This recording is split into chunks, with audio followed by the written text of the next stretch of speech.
I genuinely thought I had more time to finish my rice cakes. I thought 2 minutes is enough time to wolf down a couple of rice cakes, but no. Once again, I've been defeated by the passage of time. Okie dokie. Right, I'm going to eat this over here so I'm not like crunching into the microphone.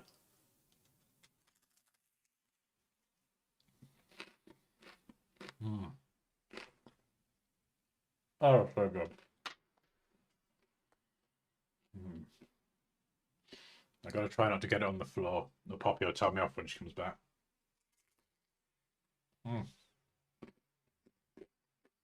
Hello, hello, by the way.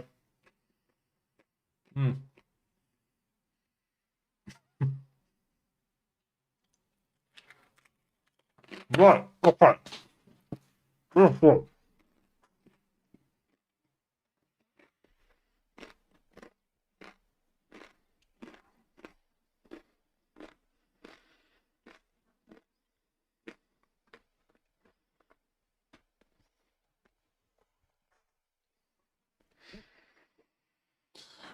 Yes! Rice cake power. Oh, how's everyone doing? What day is it? I don't even know what. When did we last see each other? Was it last week? No, it was the weekend, wasn't it? Yeah, we did a stream at the weekend. Feels like it's been forever. It's only been like a few days, I think. Okay, right. So, this is going to be fun and interesting. So, on screen, we have a design by the lovely Raquel. And this is Raquel's work from Module 2 in the Photoshop Masterclass. Don't worry, we're going to get a segue in there in a minute. I ain't going to miss that opportunity. So this is Raquel's work. Essentially, the project for that module was to take a bunch of images. You've got the landscape, rocks, house, car on the right-hand side, cracked glass, Big Ben, screws, bolts, and all sorts of random things, and turn Big Ben into some sort of spacecraft and crash it into the ice. Now Raquel's done it slightly different to mine in that she's. I think mine was kind of more.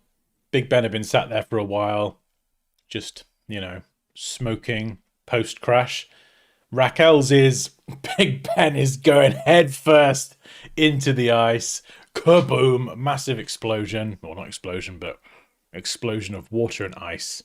Very epic, very dramatic. So slightly different. I like the way you've kind of flipped it upside down, and we've got some screw-related rocket boosters here.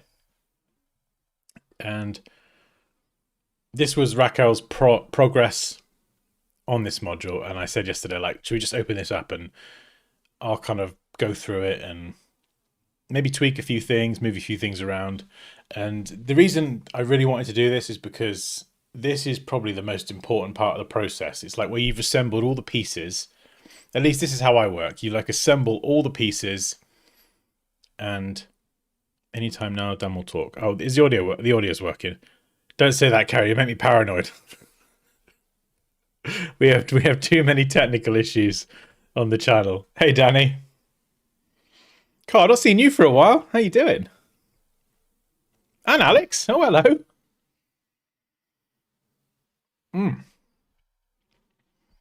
Totally lost my train of thought. Oh yeah, this is the most important part of the process because you got all the pieces in place, and then it's just layering in polish, layer after layer, more polish, tweaking, refining, rebalancing, adjusting, and just finessing everything. And like I say, at least with my work, this is where I would kind of go from something that I would look at and go, oh yeah, this is cool, to yeah, this looks flipping awesome. And it's just those extra layers. It's like the last, there's probably a saying or a quote that's very poetic, but it's like the last 5 to 10% of the process is like the most important and can have the most significant impact. And if you are curious about this, there we go. I told you we'd get to a sexy segue. There is a link to the Photoshop masterclass. So this is module 2, and it's all about compositing and combining different images. And put my red trainers in. That would be an interesting one. So, in fact, Kerry, you've got the course as well. So when you get to module 2, yeah, you've got the masterclass, haven't you? Or did I dream that? When you get to module 2, instead of Big Ben, you could, or you could add it as well, you could dump the trainer, that flipping red shoe, into the same landscape and turn the red shoe into a spacecraft. Or combine it with Big Ben. I don't know. Have the shoe and then Big Ben be in the bit where the foot goes. I don't know. I'm getting carried away now. But yes, you do. Okay, yeah. So I feel like after the red shoe escapade, it's got to go in there somewhere. Oh, is it your birthday? Hey, happy birthday.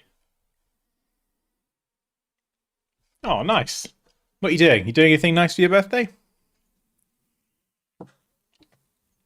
Will there be cake? I hope there's cake.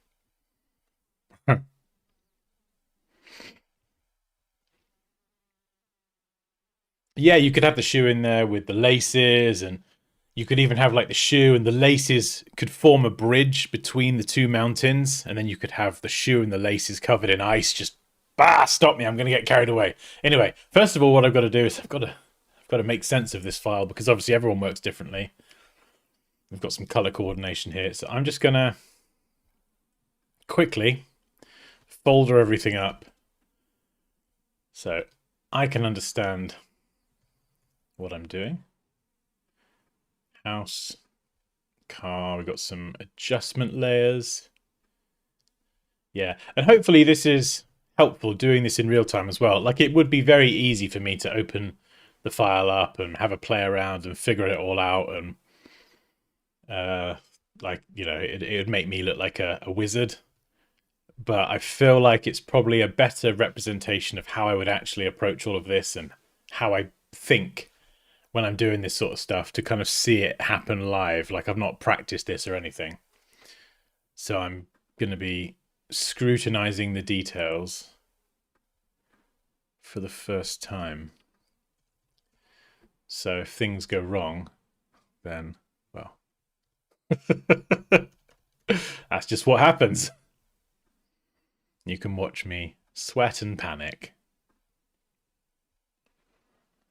Okay, right. So we got Big Ben, text and lights. Nice.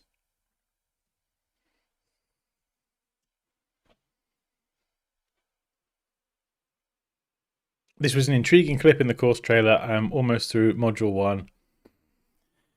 So I'm that much closer to this one. Nick, I cannot wait for you to have a crack at this. It's, yeah, module... Yeah, so yeah, you know, module 1 is a lot of like photo editing. In fact, a lot of the stuff you do in module 1, I know there's like product retouching and all sorts of other kind of lighting effects. All of that stuff feeds into this really, really well. Those are I know those techniques are more kind of photo oriented, but they're the kind of things that I use all the time. Module 2 and 3, they're just like these big projects. So it's broken down into like, you know, compositing, shadows, highlights, lighting. So it's all like digestible, but yeah, by the end of module 2 and 3, you'll have like an end result. And it's just always like, even just seeing this, I just flipping love it. I just spell that debris. Yeah, it's so cool seeing it. And I love the fact Raquel's done something different as well. Flipped it upside down, and the fact that we came up with this idea like on stream for a competition, and none of this even existed. It just came out of our heads. Flipping awesome. Okay, so I think that's pretty good. What have we got here? Exposure adjustment layer. So that is shadows. Okay, cool. So where am I going to put you? Put you there. So kind of goes without saying, having everything folded and organized just makes life a lot easier.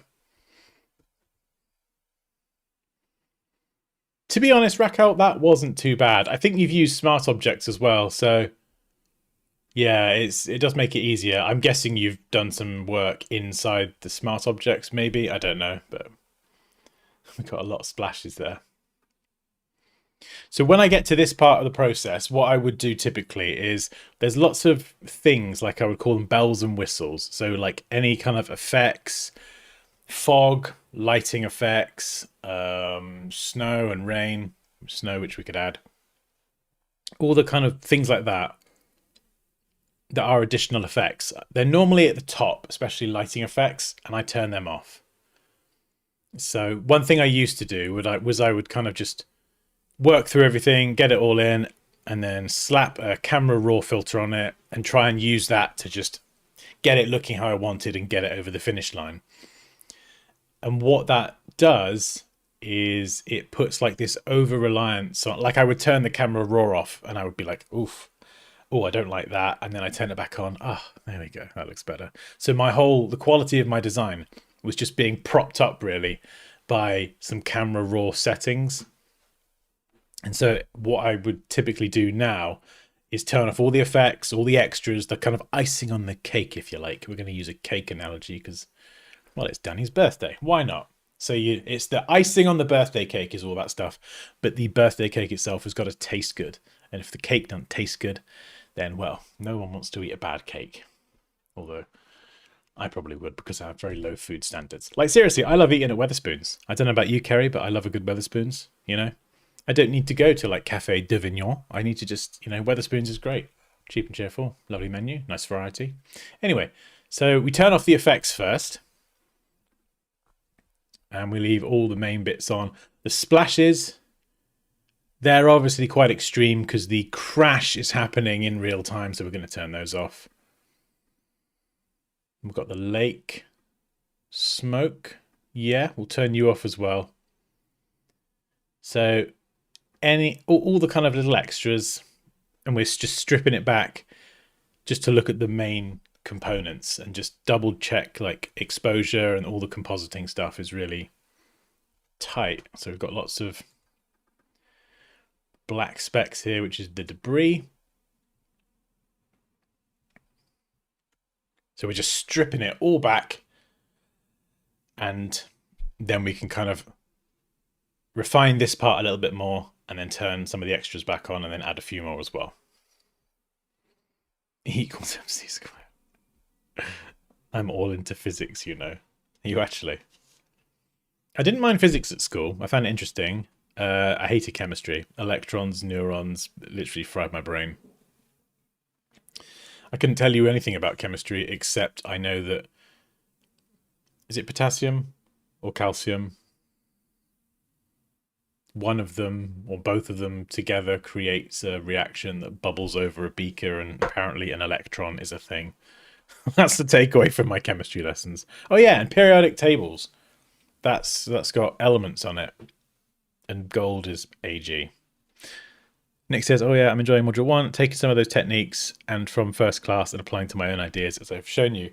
Yeah, it's that's why I wanted to really include that in the course, Nick, is because a lot of the stuff that you'll see me do when I kind of work on my own photo manipulations and whatever it is, I do find that I reuse a lot of the same techniques, and there's like 10 different ways that you can do something in Photoshop.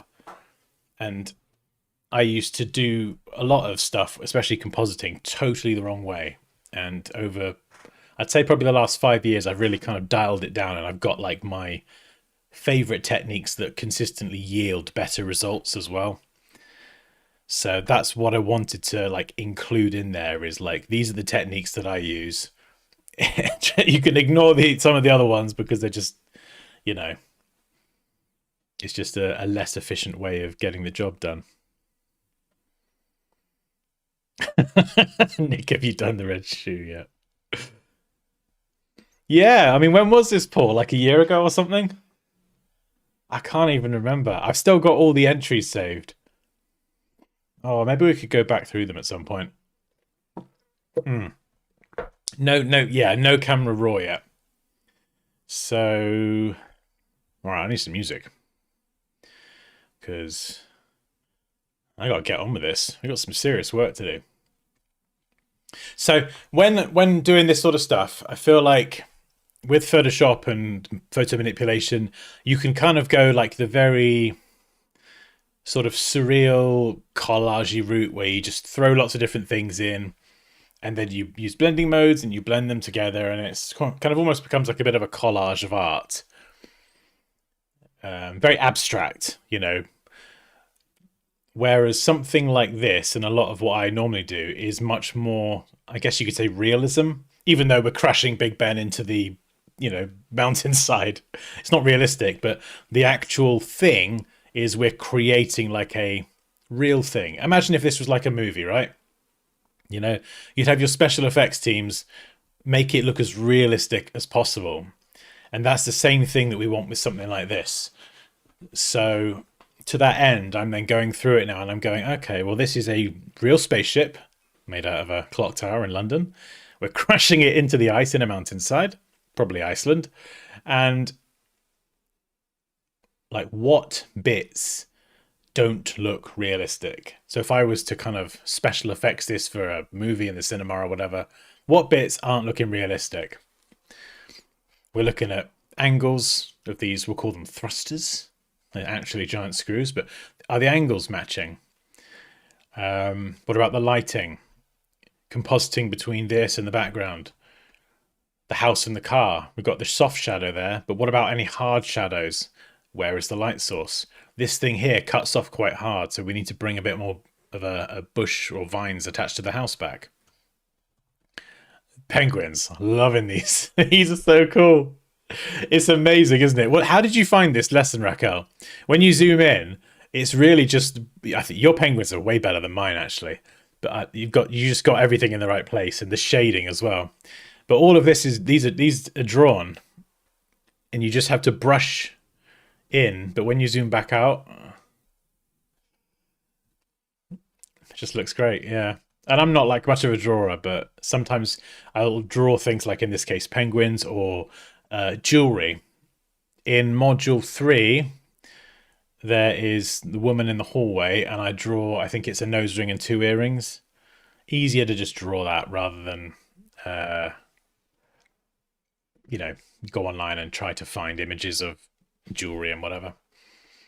Nice. And you've added the cave in there as well. So this was just a mountainside, but then brushing in the darkness of the cave and then shadowing around here to make it look like a cave. So they're either wandering in there to get eaten by a bear or they live in there. I don't know. It's your work, Raquel, so you can decide. Yeah, kind of. Yeah, like an artist painting a picture. Yeah. No, the red shoe is in Photoshop First Class. Photo manipulation is the best kind of graphic design to me. I hope it won't be replaced by AI. Oh, me too. It's yeah, this and logo design are my two favorite things to do. So when it comes to okay, so this is something that I got wrong for so many years. This is something that's covered in First Class as well. So if you've got Photoshop First Class, I think Module 6, you've got this to come. Um, Yeah, you've got this to come, Kerry. It's with a guitar. Nick, I think you might have already done this. I know, Raquel, you've definitely done this. And this is balancing the exposure. So when it comes to compositing, which is combining different images together, if you take away one thing from this stream, it would be to obviously assemble everything how you want it, position-wise, size-wise, but then you balance the exposure, you balance the colors. Those two things are the things that I see so many designs, pieces of artwork, whatever, that I review on the streams get wrong. It's super easy to fix as well, which is good. It's just knowing the process. So first of all, what we do is we strip out the color. So we're getting rid of this. And let's just empty my trash so I don't run out of hard drive space. There we go. Lovely.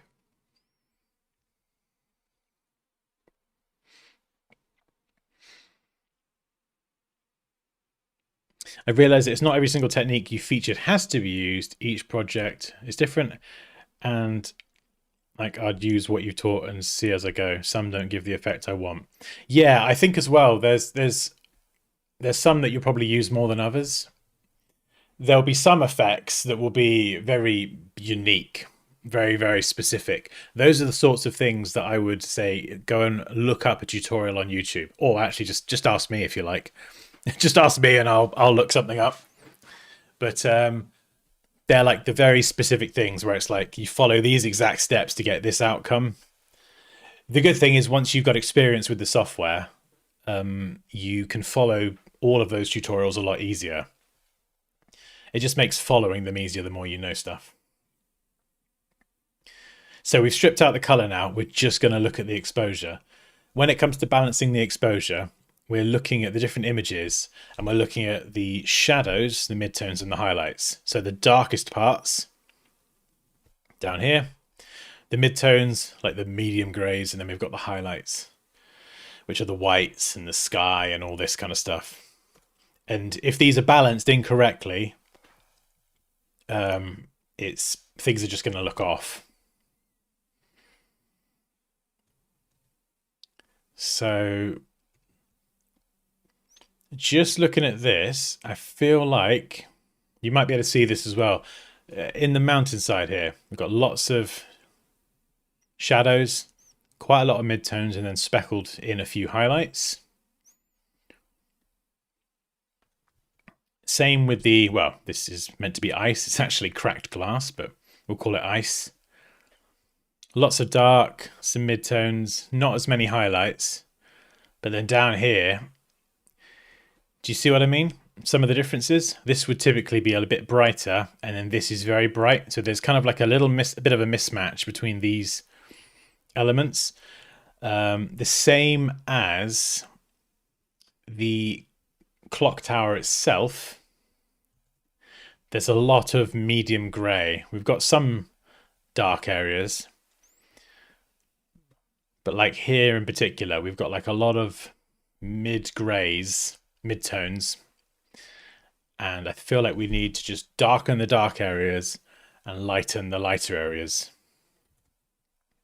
But we've got to do that across all the different images. So the moon, that's easy. We can ignore that. That's in the background. So the main images we've got are the landscape, the ice, the clock tower, and the house and the car.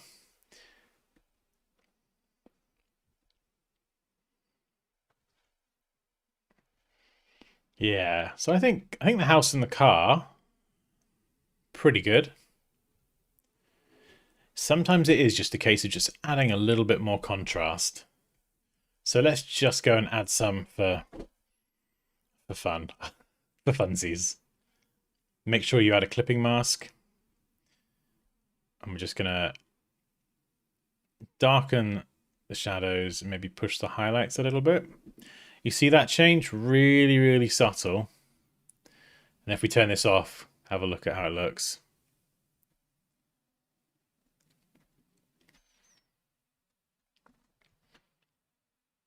This one here is more granular, and we could do the same for the car as well.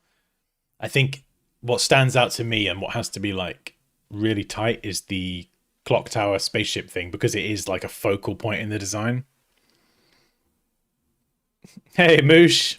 I haven't got the hang on, the gong. Yeah, I was just gonna make a silly noise. Hey, Moosh. Well, there we go. We've got the gentlest of gongs.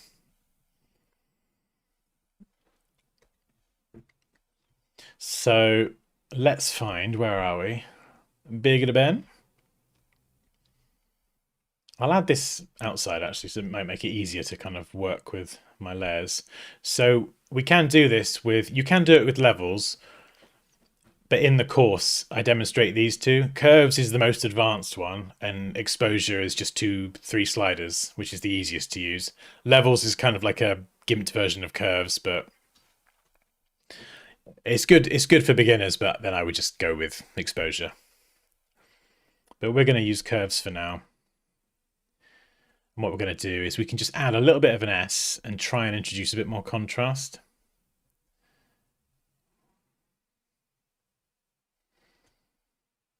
So we don't want to go too dark. We don't want our, if you flatline here, you can see the blacks, they end up clipping, and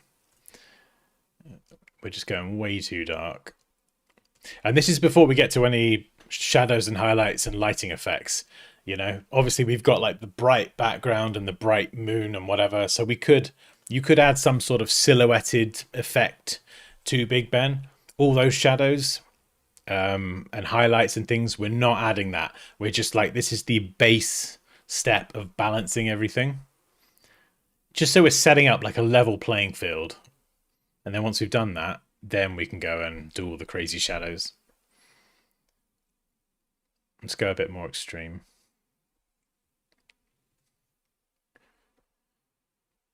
Let's have a look at that. So before, after. And then I think, yeah, so okay.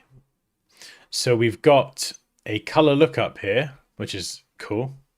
I think is that Crisp Winter. Yeah, that's the one we used in the course. So that's a nice little bonus at the end for the whole scene. But first of all, we need to adjust the color of Big Ben for the environment. So you could keep it that color. For me personally, I just wanted it a little bit colder.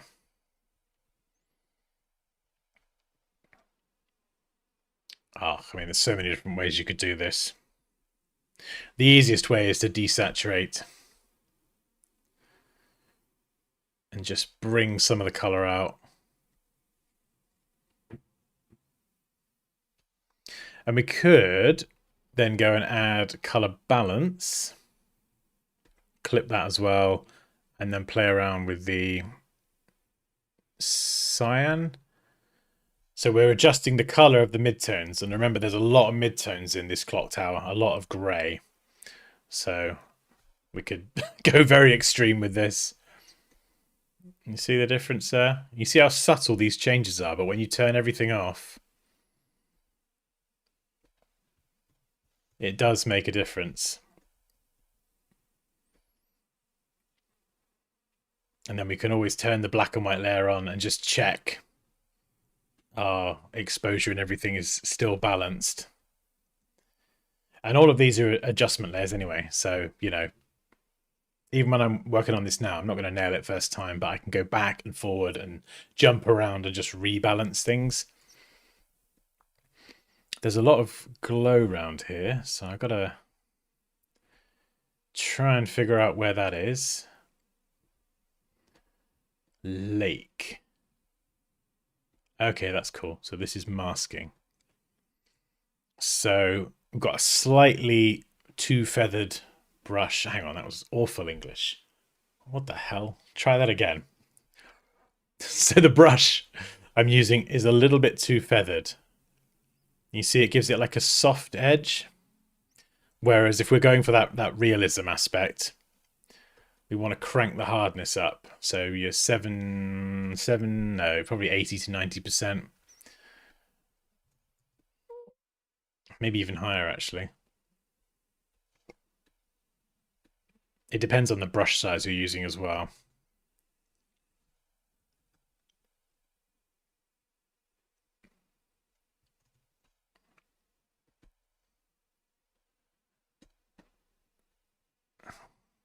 Oh, hang on. There we go. That was throwing me. So there's feathering. Right, we're going to strip the feathering off. Okay. Oh, you've cut this out. Right. The feathering's just too high. Okay, cool. So it looks like you probably did use a brush that's fine, but the feathering's just too high. Nice. Really subtle, actually. Just makes it a bit harder. Now, this doesn't look finished yet because it kind of just stops. So we will have to come back to that. But let's just go around and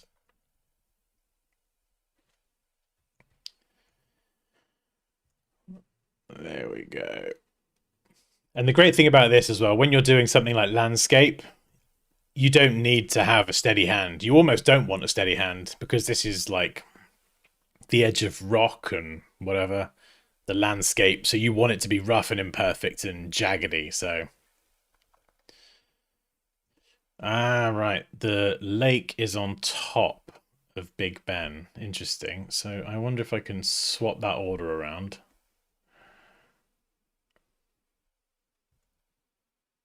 Yeah, okay.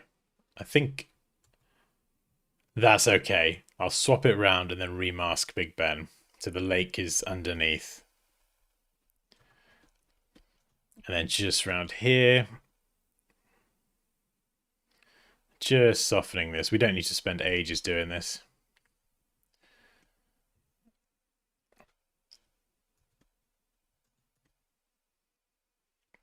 Do. The penguins need a pathway to sell the image. I read that totally wrong then. I read that as those penguins need a path to sell things. And my brain was like, wait, what? What, like a pop-up shop or something? Or what are you on about? That is exactly the sort of thing that you want to look at. Just, I need a stream deck with a gong key. I do. I've got a deck. I've got a little stream deck and a Logitech thingy. I need to set them up for streaming. Really, the problem is I would just press them all the time and drive everyone insane. But yeah, that's exactly the sort of mindset you want. You're looking at things and thinking like, just, oh, I could add that. Oh, I could add this. And then you'll sleep on it and you'll wake up and go, oh, we could add this as well then.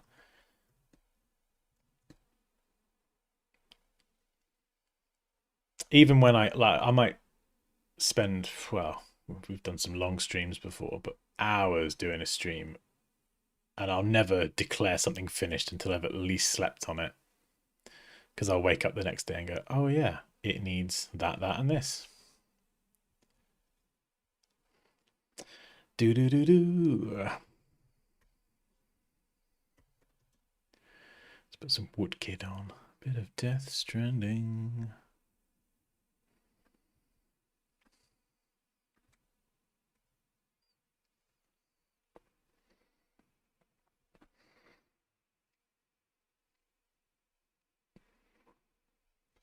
Hey, hey Verla. Yes, in the UK we have it spelt with one L. If you do have any questions about the masterclass, by the way, or if you're thinking of enrolling, just email me hello@dansky.com, or you can ask me here and I'll be more than happy to help.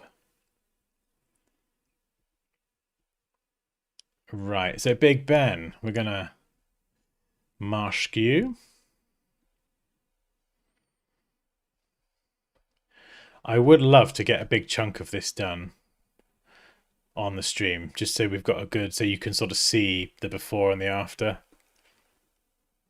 But like I say, it's a difficult one because time is the secret ingredient, really, with this sort of stuff.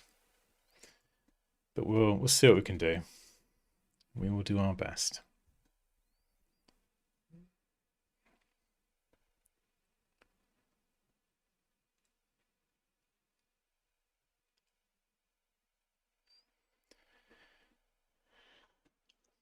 Okie dokie.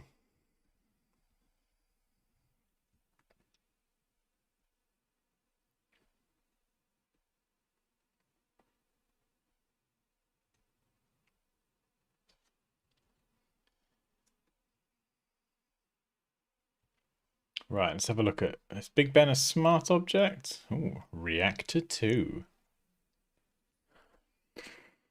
Okay. Right, I've got the clock tower glass.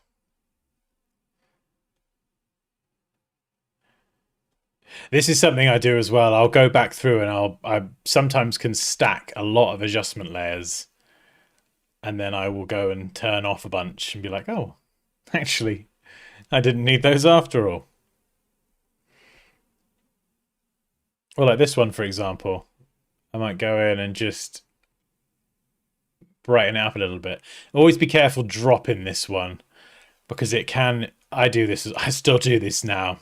It's very useful for just dropping down the highlights, but you can make things look a bit murky if you go too far.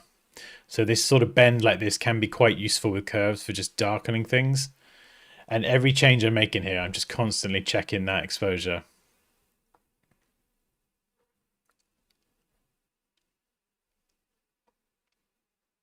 And then the landscape as well. Some of these highlights are super punchy. So nice, I like the penguins.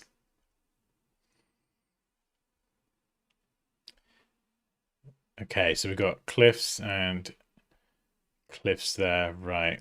So we're going to do this above the group. I'll show you the exposure one as well.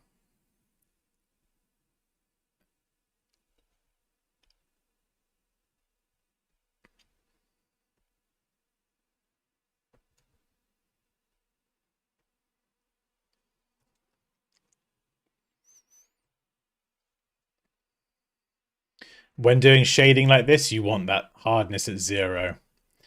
Otherwise you get hard edges. So we're just going to shade some of this just to see how it looks. Maybe darkening it slightly.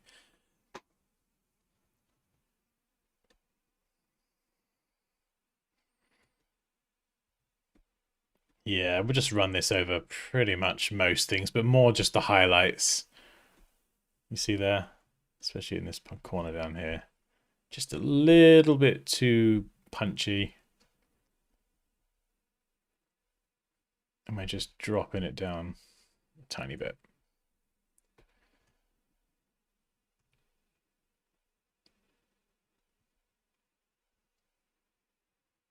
So I think for balancing, that's probably not too bad. I think, oh,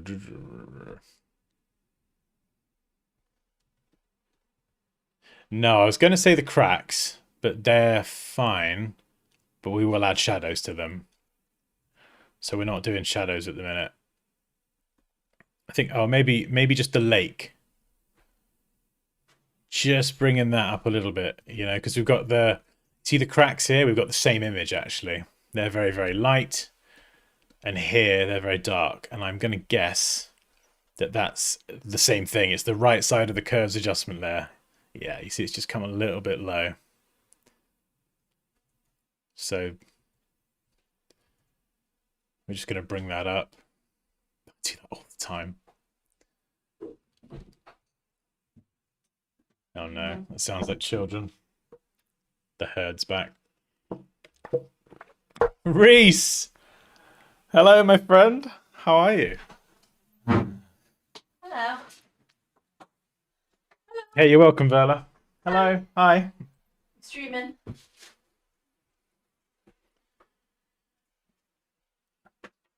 Right. So, yeah, I think we're primed here. We've got the black abyss down here. I feel like actually for this one, obviously this was part of the challenge. We had to use the the cracked glass to create the lake. I feel like actually using some ice or an actual lake would make this easier and probably look better, but that's cheating.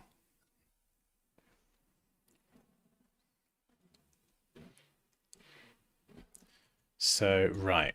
Okay, so I think we balanced things color-wise. I think we're...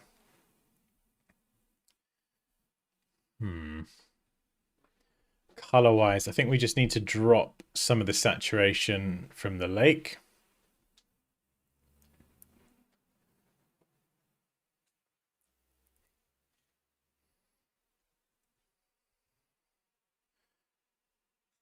Yeah, same here with the house. We're just going to drop that saturation down. Just because it's cold and a very cold environment. And we're going to be adding like a bit of a blue tint anyway. Nothing crazy, just a little bit. And And then we're going to start adding some shadows. This is going to be pretty significant. So we'll do it for the car first. I'm going to use exposure because I do like this adjustment layer. It's just so easy to use. So we're going to... Is that changed? Gamma correction. Is that a bug? Usually when you did gamma correction, the 1 mark would be... All these would be in line.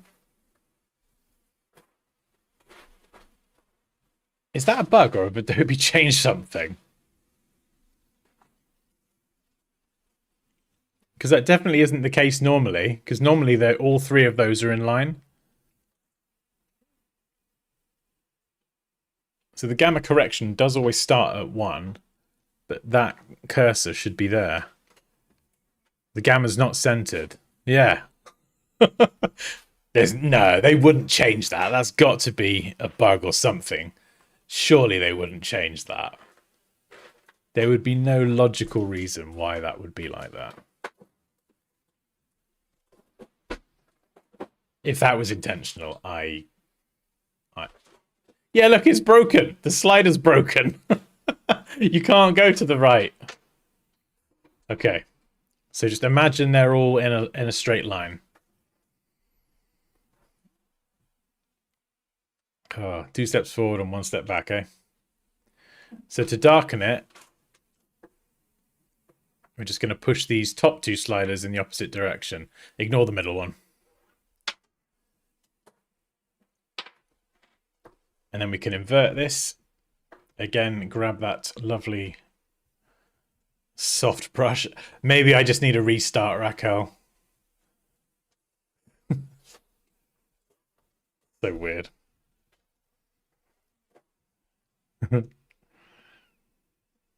Oh, you've noticed it as well, Reese. They've broken something. So for the car, we're just going to add the shadow underneath. You know, the light is coming from this kind of direction.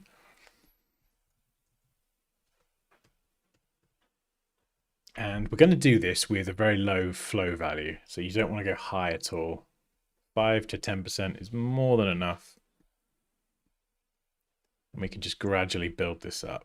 So we're just kind of trying to cast the shadow being cast by the... We're trying to brush in the shadow being cast by the car. If this was like a bright sunny day, you'd have a harsher shadow. But because it's overcast and very soft, yeah, you might get some harder shadows around the wheels like this. And underneath a bit more as well. And then what you get out here is just going to be super soft. You see the difference that makes? It just kind of grounds everything as well. And then what we could also do is we could do exactly the same again.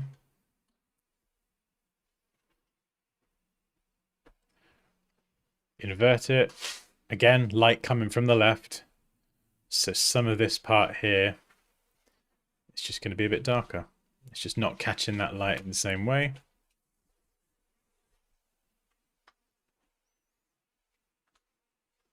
And then just look at the difference here with just these 2. It just grounds it a little bit more in the scene. So we've got the house to do now as well. Oh, I flipping love this stuff. I love doing this. So we've got the soft shadow for the house. That's great. We just probably need a few harder ones around the edge. In fact, I might just... Actually, no, I'll do my own. I'll do my own one. Just because I think these adjustment layers are being a bit weird with that, whatever that crazy bug is. So we're going to go super dark as the darkest part of your shadow that you want. If it ends up too dark, you can always... It doesn't matter if you go too dark because we're brushing in at 6% anyway. Put the headlights on. You could do, yeah. Good example, Nick. Directional lighting lesson, module 1 of the masterclass. That is perfect for adding headlights. So we could add some, but it's daylight, so you wouldn't really see it. A nighttime scene, though. And if anyone attempts this module and they decide to make a nighttime scene and light all this crap up, then you get you get an extra gold star. The harder you make it, that would be tough.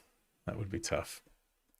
Right, so we've got just soft shadow being cast by the house.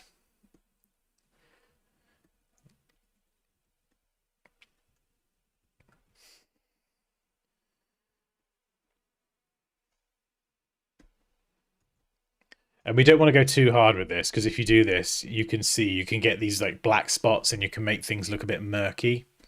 That's why we're always keeping the flow value crazy low. Building it up. So you're doing a few brush strokes. How's it look? Have I screwed it up yet? No? All right, we'll carry on. And then we're going to duplicate that adjustment layer for the house. And again, we're just going to darken this side of the house. We're thinking like, again, realistically, okay, where's the light reaching? You know, I mean, it is all around in this scene, but we do have a very sort of prominent moony light source here. And this sort of stuff as well can help give things a bit more depth. So like, just as one example, you see the angle of the roof here, we've got this kind of crevice. So a little bit less light is probably going to be reaching around here.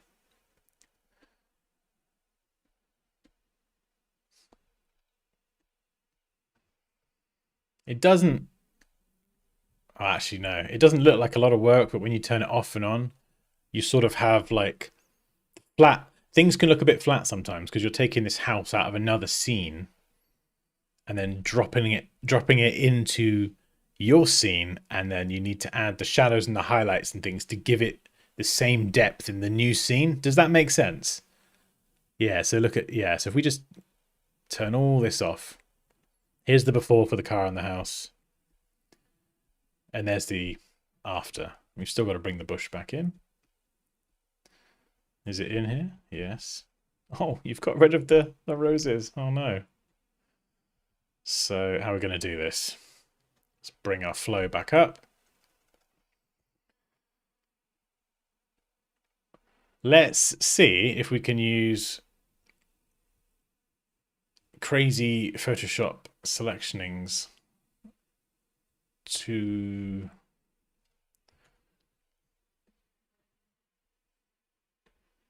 now that they've added this.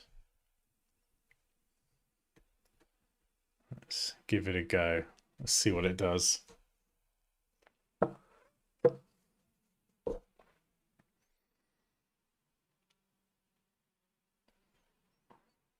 Sunlight's always stronger, even if hidden behind the clouds. Yeah, clouds kind of act as like a softbox, like diffusing the light.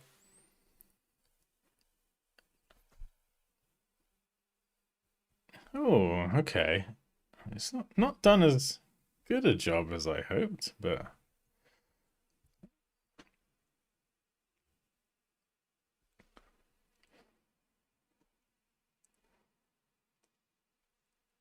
all right, let's go back here. Let's just add to the mask.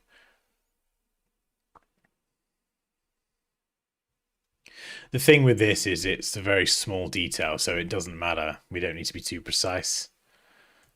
I'm just thinking if we can get a bit more of the house and the ivy in. So let's just cut around some of this here.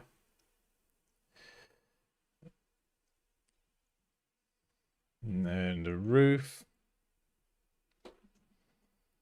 Like, the better we make this, the better it will look. But this is such a tiny detail that I want to spend more time on the clock tower. In fact, let's throw a solid color behind. We'll go with a mid-gray and send it to the back. This helps me make sure I don't miss anything. You want like a neutral or a contrasting color, just so we don't miss anything.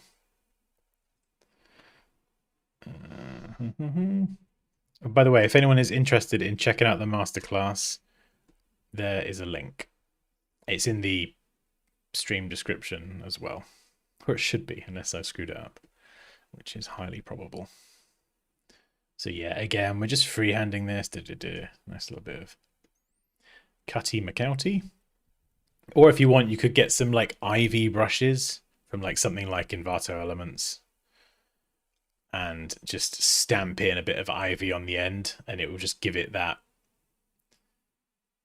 sort of, clean ivy edge without having to mask around every single bloody leaf. And so yeah, here we want to cut all this out. And then because we're blending into the ground, I might actually try, be a bit naughty, just do this. So we don't have that hard edge. I'm going to see how this looks. So turn off that grey layer, save and close. You see there? Less of a hard edge and a sort of softer blend into the snow.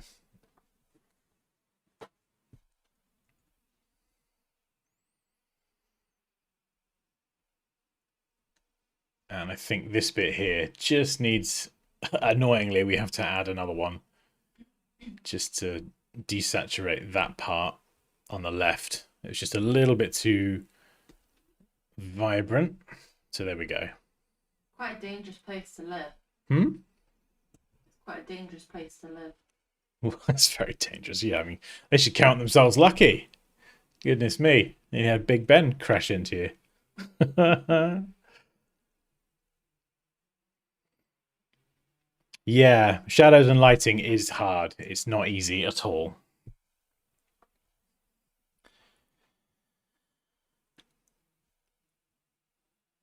Right, down here as well. This is kind of this, you'll suffer from the same thing as well. If you're compositing images, you're essentially taking images from their own environment with different lighting and dumping them together.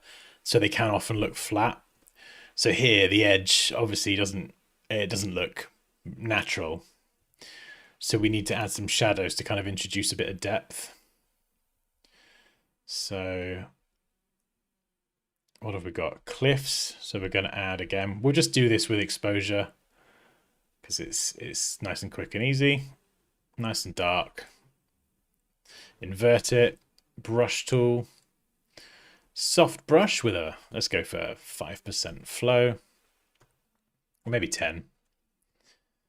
And we're just going to brush along the edge like this.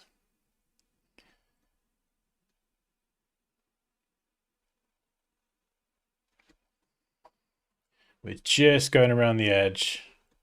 You see down here as well, all of this would need to look realistic, whatever we do with that.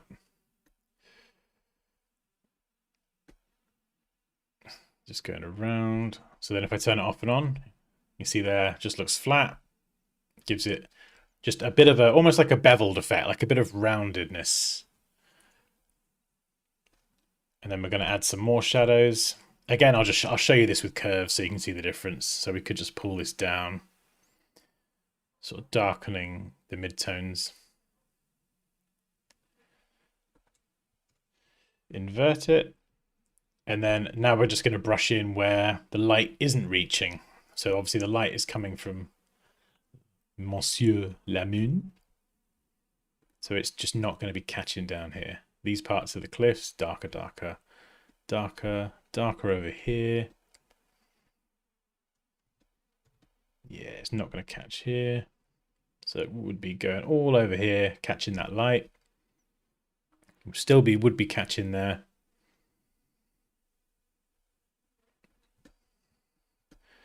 And then here, this part's not going to be catching. So we're sort of adding a bit of depth in here as well. Just brushing around areas that wouldn't be catching all of the light. And then probably this part as well. And then maybe some of this here. That we could just brush over all of that and darken it all. You see the before and the after? I mean, I say, can you see the before and the after? Does that make sense? Can you see what I'm, let me just make sure it's there so my head's not in the way. See what I'm demonstrating. There it's just kind of the original image, I think, mostly. And there we've just enhanced shadows in the right place, depending on the scene that we're building.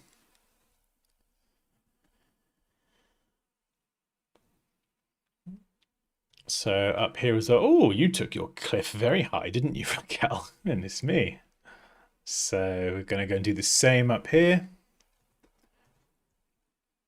A little bit in here.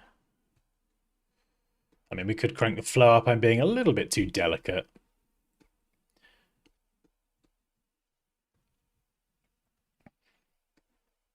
Yeah, there we go. This part here being obscured by the cliff.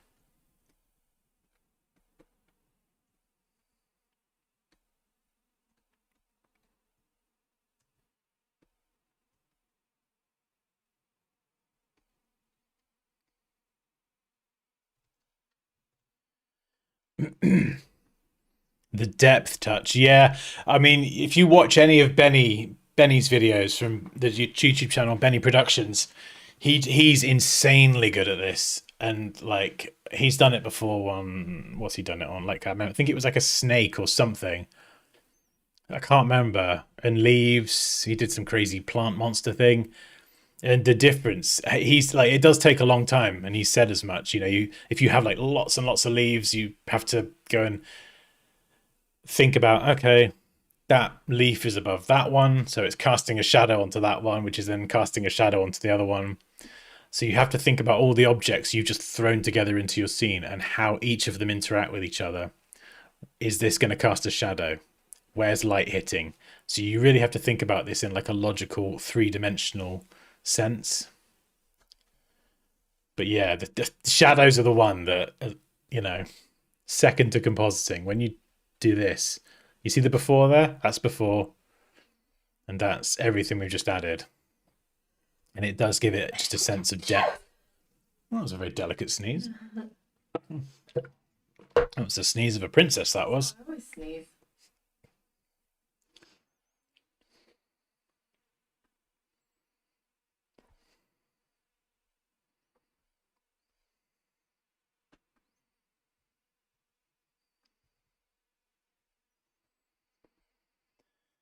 Right. Now we come to Monsieur Ben. I don't know why everything's French today, but it is. So this is gonna, yeah, this will be a trickier one. You could go very dramatic and make it more cinematic and have some strong highlights around the edges, or you could keep it relatively neutral.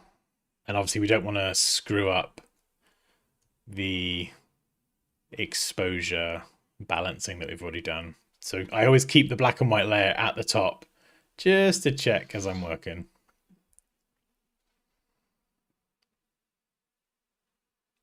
Let's have a play and just see what looks cool. So we'll come back to the, actually no, we'll do the top. Flow at 10%. So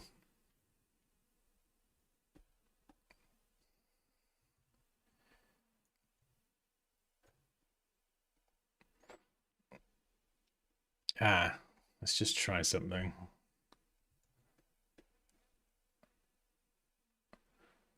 Yeah, so by adding that shadow down the middle there and leaving the highlights on the side, we're creating like a sense that this is actually round.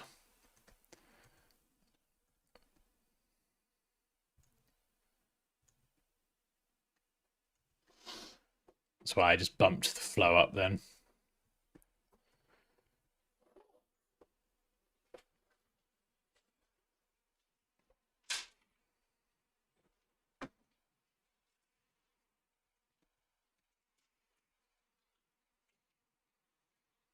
Yeah, you want to avoid this where it starts looking a bit murky. We can boost the gamma. Can be a really good way to get around that. Sometimes that's because when you get the murkiness, it's because you can drop the exposure not enough or too much. So you could, do you see what I mean? There, you can probably get away with it. There looks murky, and there just looks back to the original. So sometimes it's a case of just playing with the exposure and the gamma correction to try and get it looking right without screwing up the balancing. This, what's the surface here? So I'm not sure what that's meant to be. Is that like the cracked effect on the bottom?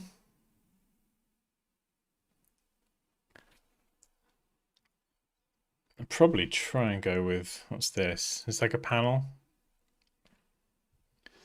Yeah, so I think I'd probably switch that up for, in fact, what layer is this? Oh, okay, easy enough. Bottom. Just going to try switching this up for something a bit darker.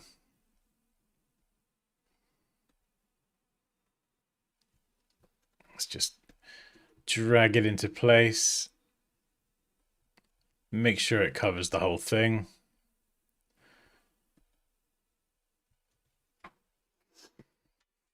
Oh, there's an effect on it, isn't there? It's fine. And then we'll just clip it. Actually, no, I think I'll leave it like that. That's fine. Yeah, just kind of color-wise. Again, here you can see the color balance is off. So if we turn that back on, you can see we've got so many shadows here, and then this kind of surface doesn't really have any. That's why I suggested using a different image, because that was dark already, and it kind of adds a bit more. It's like a texture, and it has a bit more clarity as to what it is, and then it kind of blends with all this a bit more. And then, of course, what we could do is we could go and add an exposure layer to the bottom and then brighten it up. Hide that. And then just brush in over here where that light is catching. So you see the light from the moon thing? Planet, moon, whatever you want it to be. It's just catching around here. But maybe not getting all the way around here. You see the difference? Before, after.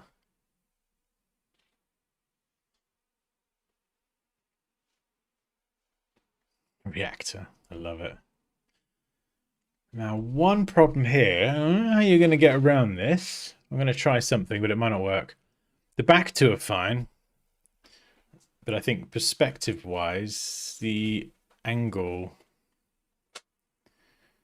is slightly... it would be slightly different, the one at the front. It would be almost tilted a bit towards us so we could see a bit more of the top. And I'm just trying to think if we can cheat that. And I don't know is the answer, but we're going to try.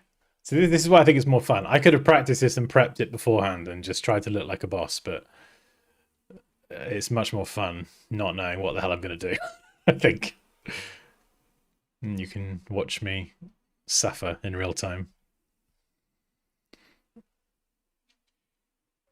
Hey Kyle, did the layers get a new UI update? Oh, I don't think so. Search panel at the top. You can turn that off actually. Filter options. So I do usually have that off actually, but they kind of added that feature and then I think hid it.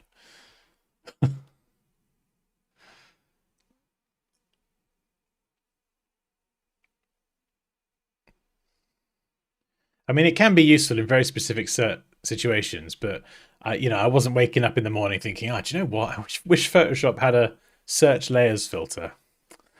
Wasn't top of my list. Right, let's see if we can. Again, this is the drawing skills I was talking about. If you can draw a certain element, if you can draw, you've already got an advantage. But I can't, so you can just watch me flail. So then to get the perspective right here, we're going to have to... Where's it gone? Smart Object U. I'm going to try and warp it. And just pull that top part down. It Do you see what I mean? And then the layer, brush that in. Nice. And yeah, just while we're here, like if anyone has enrolled in the masterclass and you get to this and you want to send me your work and you want me to feedback and give you pointers like this, honestly, like just send me a DM or hello@dansky.com. Right, do you see what I've done there? So I've just tried to make the perspective look a bit more believable with the rest of the, because you can see the underside of Big Ben, but then the screws on the top, we can't see any of them.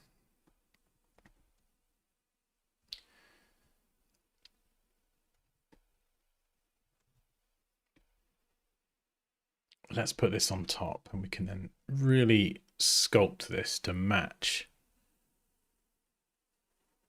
the curvature.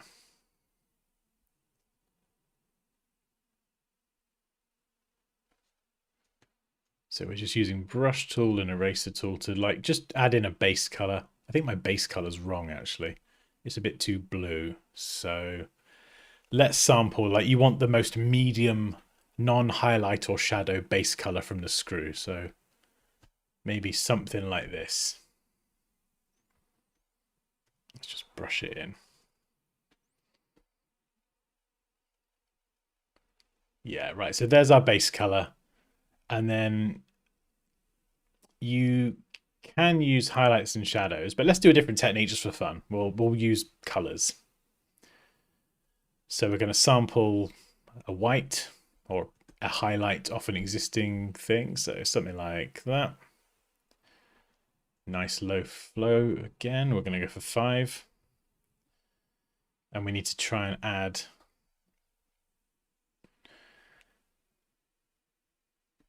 some lighting to this. So let's start with shadows. This part here is going to be darker on the inside. So it's going to sort of create that curvature. Then we'll switch back to the highlights and we're just going to brush that around the edge here. And we're just going over this with a low flow value.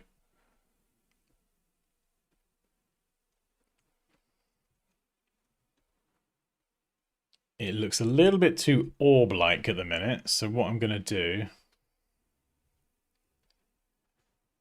is flatten it.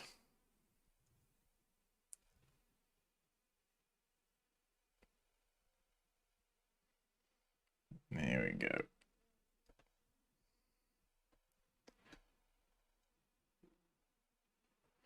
That's a bit better. And then we're going to need to adjust those highlight layers.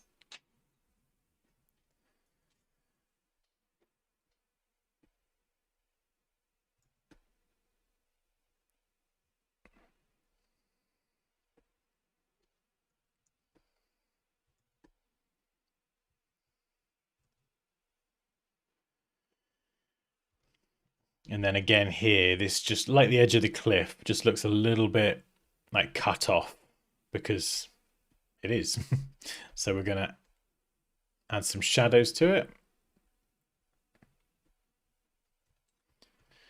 And we're just going to brush in those shadows along the edge like this.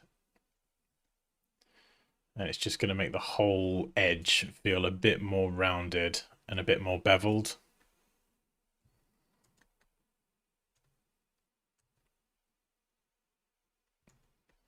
And obviously I'm doing this very quickly, like I would smooth that out.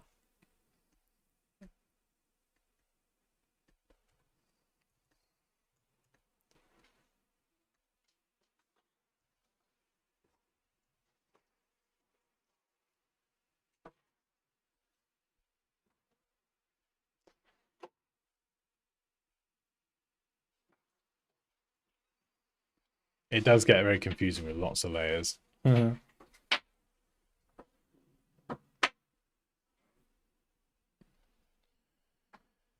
And then maybe around the edge of the reactor, let's just try and add a highlight.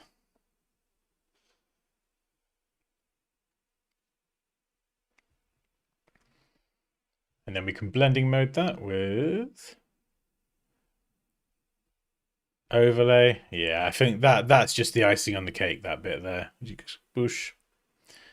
It just kind of adds a proper rim to it. Could even carry that on.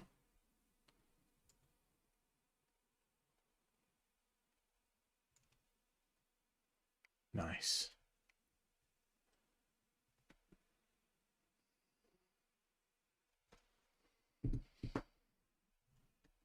And then the reactor itself, I'm hoping we can copy and paste this. Oh, okay, cool, Raquel. We've got probably about another half an hour, 40 minutes. But yeah, the link in the Discord, you'll be able to watch it later on whenever you get back.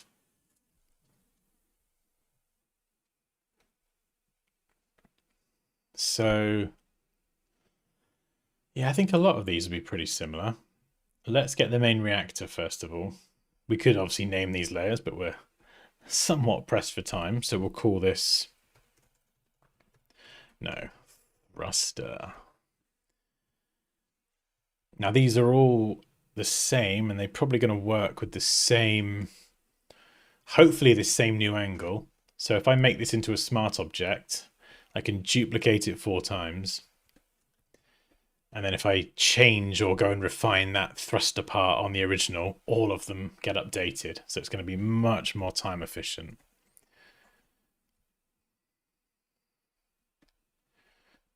Let's adjust this to try and get it looking right.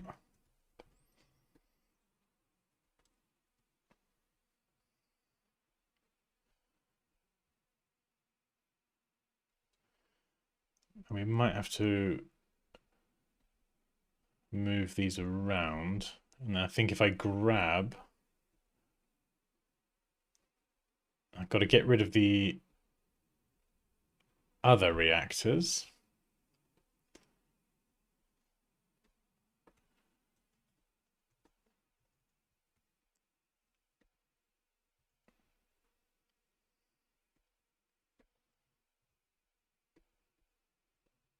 Naming them can help as well.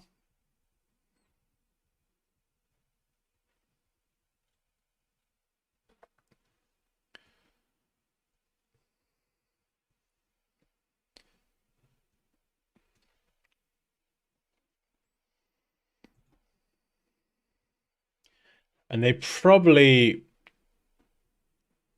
would have some smoke.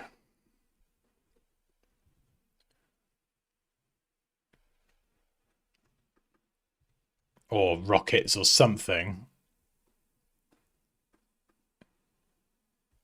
Oh, we've got one more. Where's my thrusters gone? There we go. I'm gonna go main thruster, just because it's got the angling and everything done already. So that's going to be bigger. Pop that there.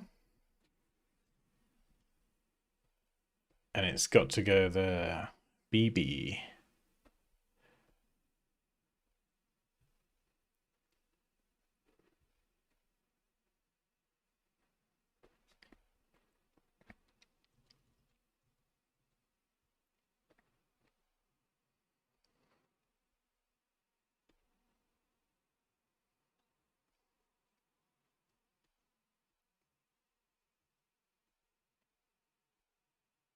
Okay. Just navigating my way around the layers. You need to go on top. There we go. I gotcha.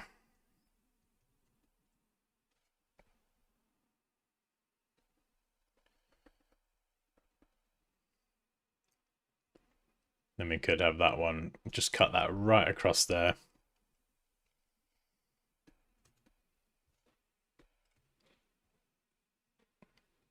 Make sure it is central.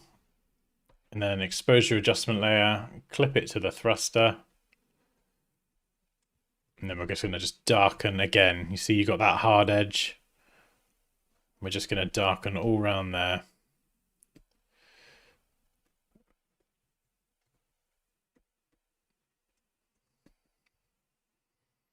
And we could actually go and add a shadow. I think. Where's the curves on the top?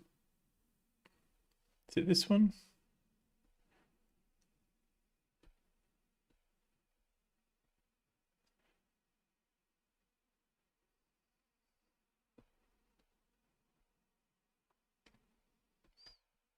Let's go and add an exposure layer. Bring it nice and low. And then just add some shadowing down here, being cast by this main thruster. What is this black thing here?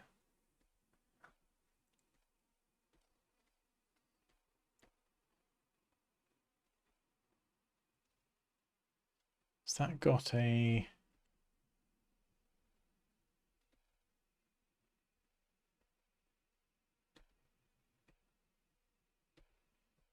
It's like a black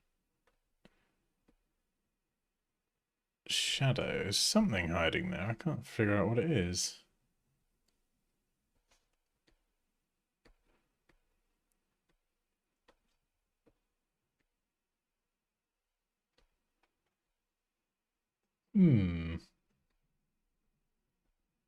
There's a big black shadow in there somewhere.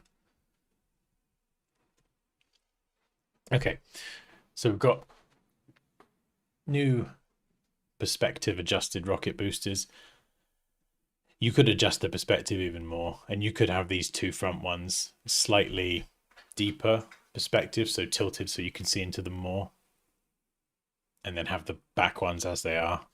But that's the process for how I would kind of go about that.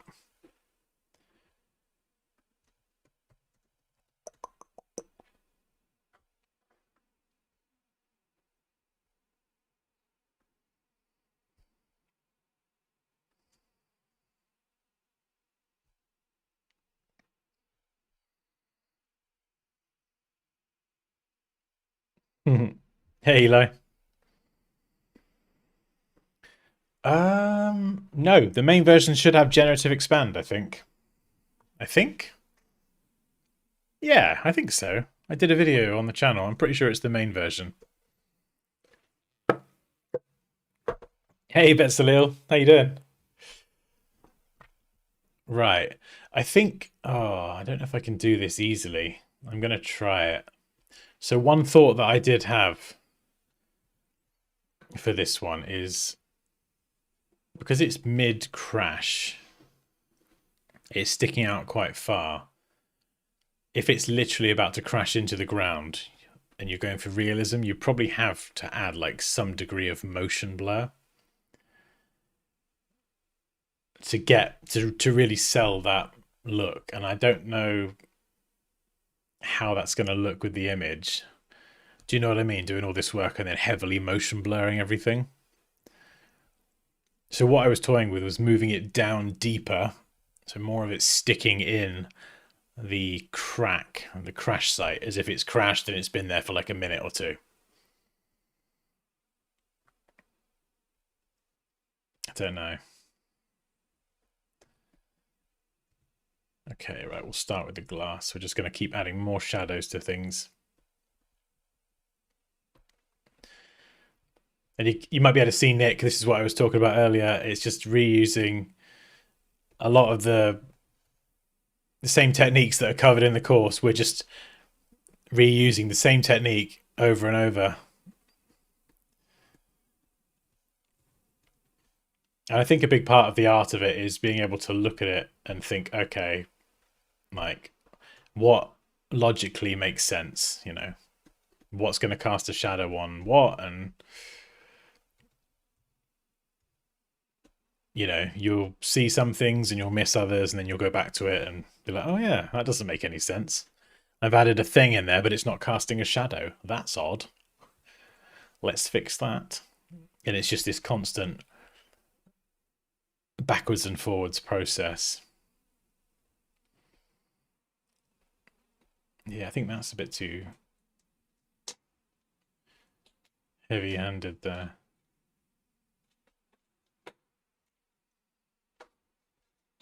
So let's drop all of that shadowing And then we're going to add in an exposure layer and we'll do our own. Again, nice low flow value. And then we're going to add in the shadows between the different layers, the different parts of the Big Ben. So this bit is kind of inset. So we're just going to brush in some shadows here. Just not all over this, just this bit here. And then you've got the light kind of just kissing the edge.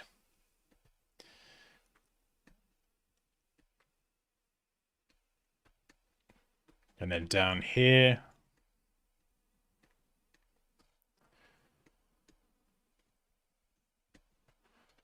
And then over here. I mean, you could go around all of these elements and structures.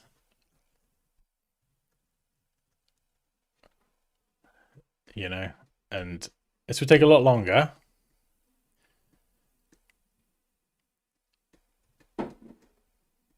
But adding highlights in this way can have a significant impact on the end result. So I'm just going to put it out there. What have we got here? Again, we're darkening, but just apart from the edge. This bit here is kind of inset a bit. And then we'll darken down this side, darken down this side. And try and leave that middle bit alone.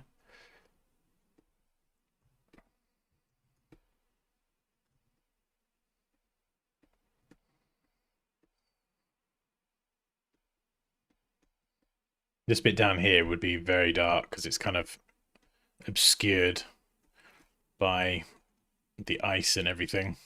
But we can come back to that bit. Before, after. So same here. We're just gonna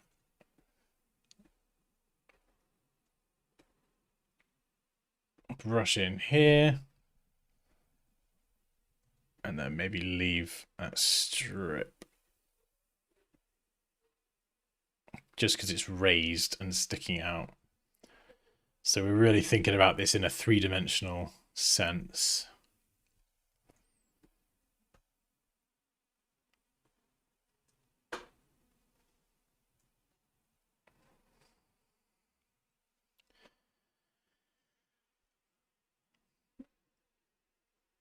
Oh, have you definitely got the latest version, Kyle? Like, definitely, 150 million%. When do you figure that you have too much shadowing? I think turning it off and on is usually a good indicator.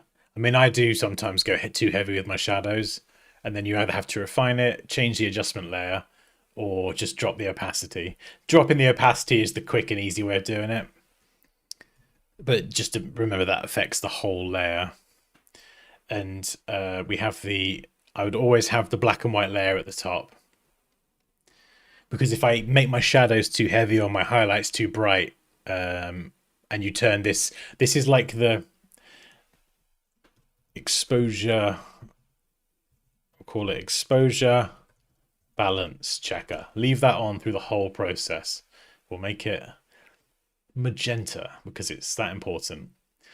So even as I'm adding all these shadows and highlights in, I'm going to go back, strip out the color, look at it and go, okay, is it balanced across the different images?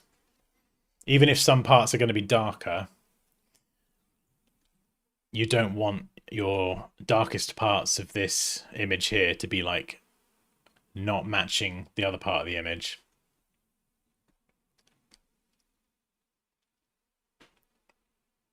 $29.5.1. Not entirely sure what mine is. Yeah, like this cliff here is looking a little bit murky. You see here? The highlights, the white bits of the snow doesn't quite match.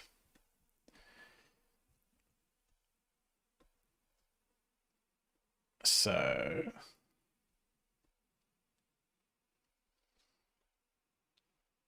We've got to dig through adjustment layers. There's the one.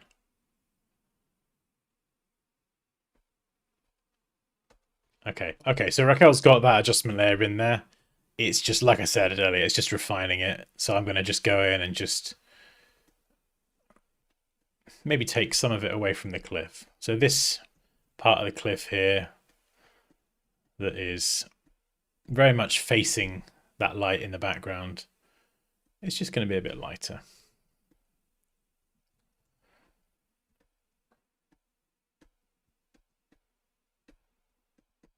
So we're just thinking realistically, where's the light reaching?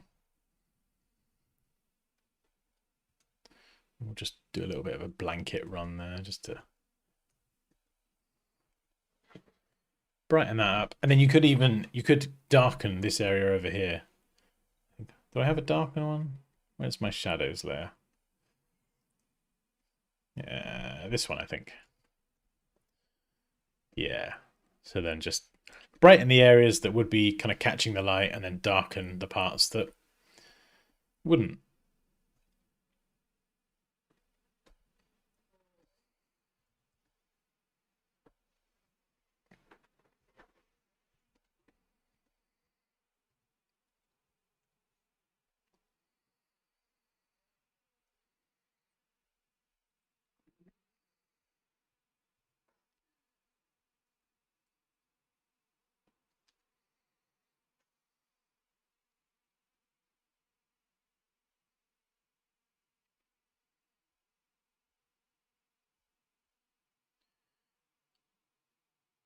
Got the lights. God, we got loads of stuff we've turned off. You see what I mean? We're stripping all this stuff out so we can look at everything and just get the core retouching looking good. I'll leave the position alone. I don't want to screw around with what Raquel's done too much.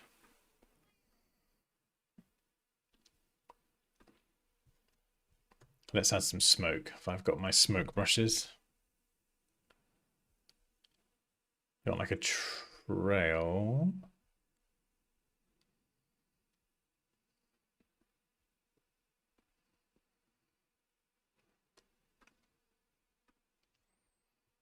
Ooh, this might be nice.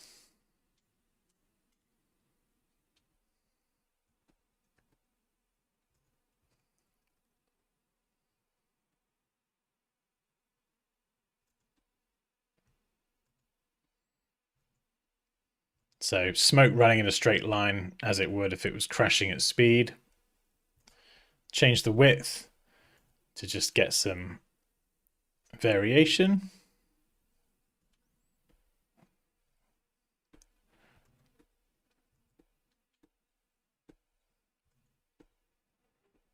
We need to bring that layer up, don't we?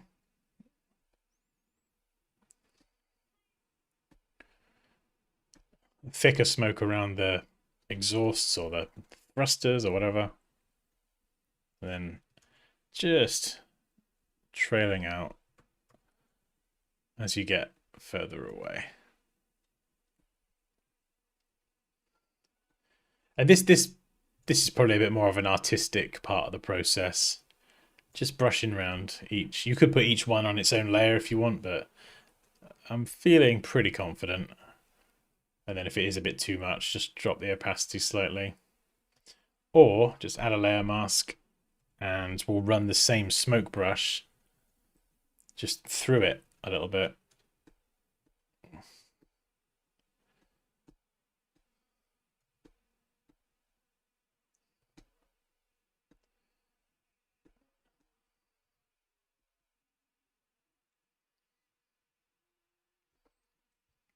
Duplicate the layer if you do want to double it up and have a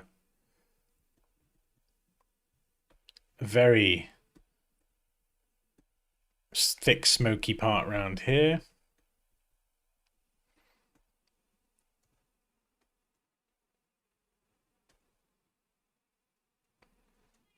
And then make this a bit more subtle.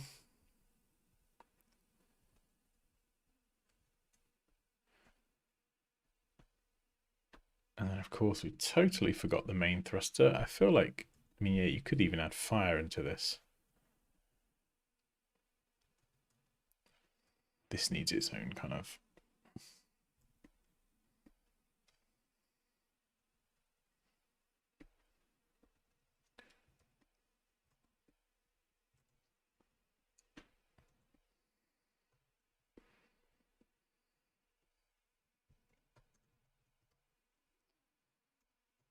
I love the abstract of the work. Awesome, Eli. Yeah, this is from the Photoshop masterclass.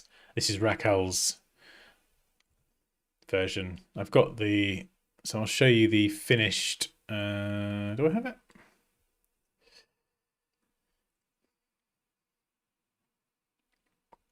Got it somewhere. So this is the finished version from the masterclass.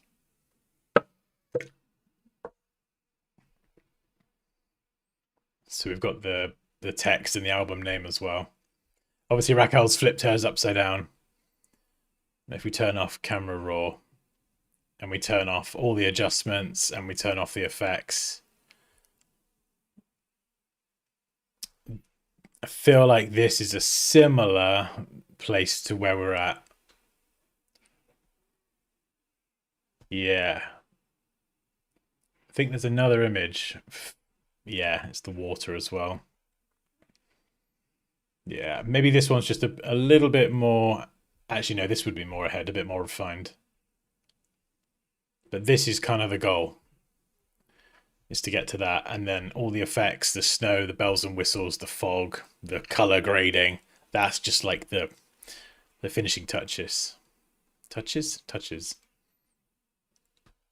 Right, is there another image?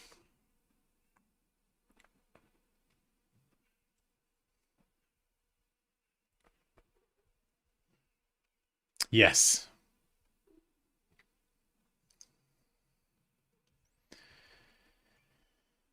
So, well, first of all, let's get rid of Chappie.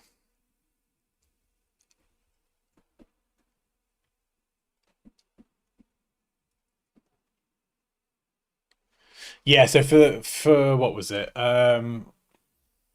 The original artwork from the competition last year, it did use the crack thing. But then when I worked on the course lesson, I switched it out for an actual lake. In like the challenge of the competition before was obviously use these images. So we tried to make the crack look like or I tried to make the crack look like a lake. But, you know, being a course lesson, we don't have those same constraints. So there is like a winter image in there. So for the lake, how am I going to do this?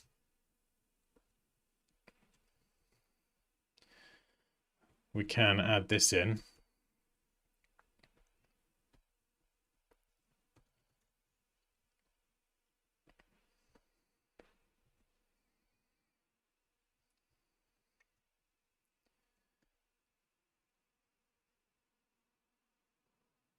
And then obviously we've got to try and get that perspective looking good.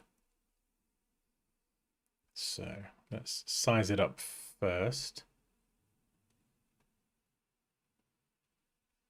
We could squish it down a bit and try and cheat the perspective that way. And then we just need to make sure it fills the whole area, which I think it does.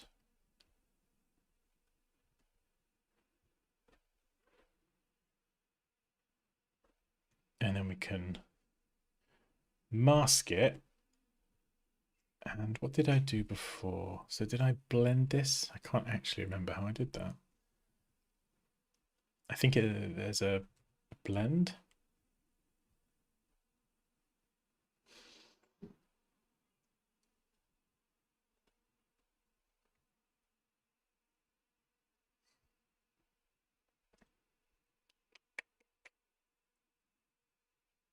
Let's have a look.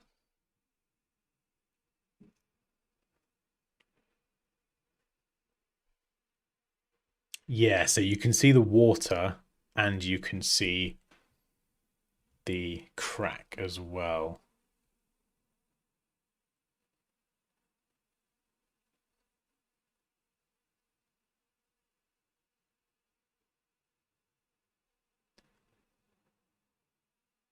It might have just been something like a soft light. Let's have a look. No, I don't think it is. Because you can see a little bit more of the water. Let's try screen, because that then lets the crack lines blend through.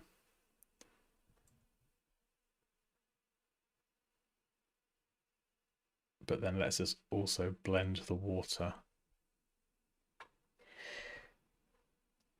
And it brings, yeah, it brings through some of the shadows underneath.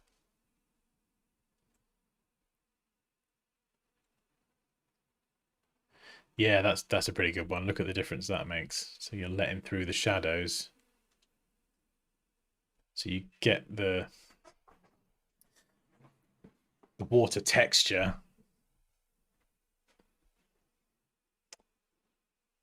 Sort of visible, but you've still got the crack of the ice. And then we've obviously got the middle bit, which I don't know if that's masked out, is it? No. So I think here, oops, we don't want the cloud brush. Again, we're going to bump the hardness all the way up.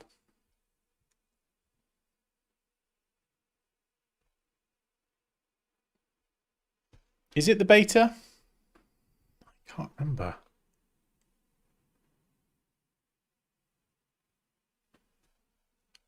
Let me check. I might be talking nonsense. Right.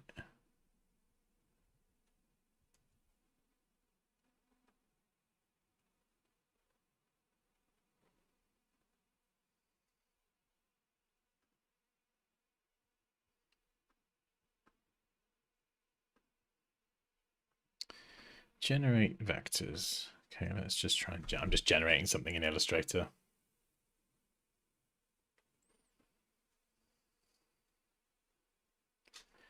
Do do do do do.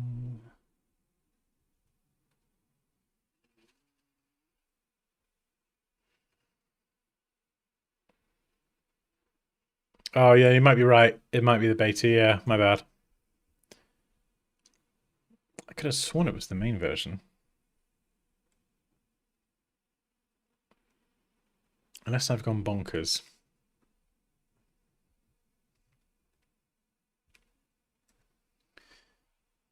Right, let's...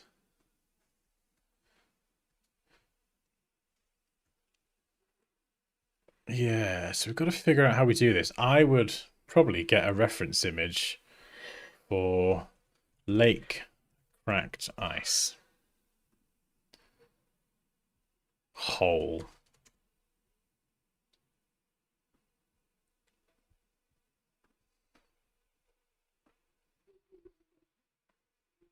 That's a good one.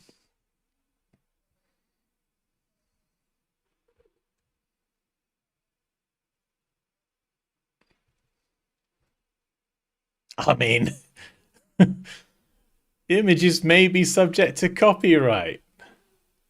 Copy. Right? I mean, at the end of the day, we're not, this isn't a challenge. If you can find a better image like that, I mean, come on.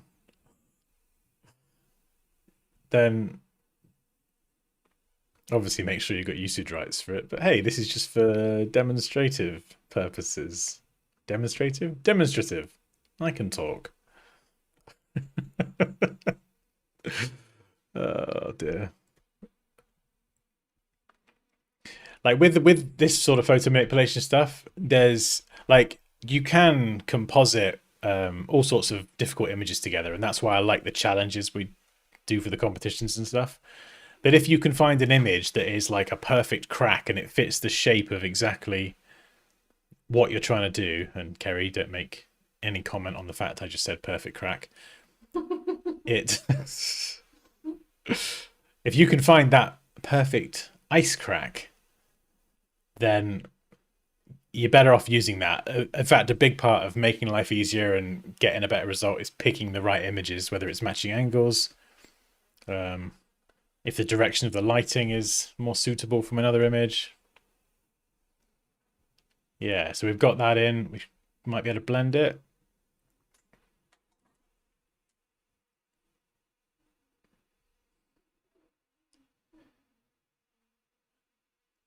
Let's try blend if.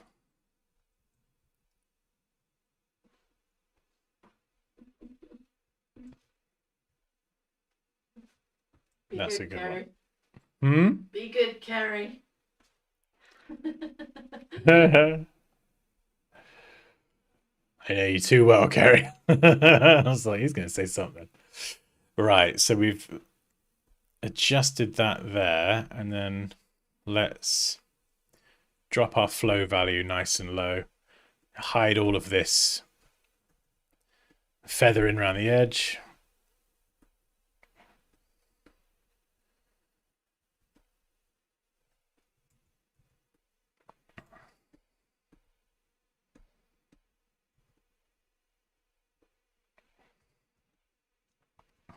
Got half an hour till football. Hmm?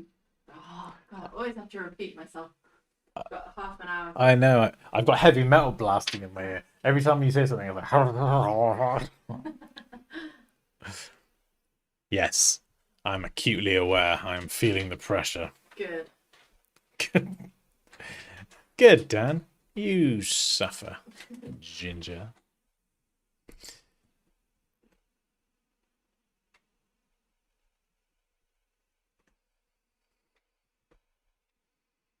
Yeah, so you can see just by picking a different image there, I've made my life a lot easier.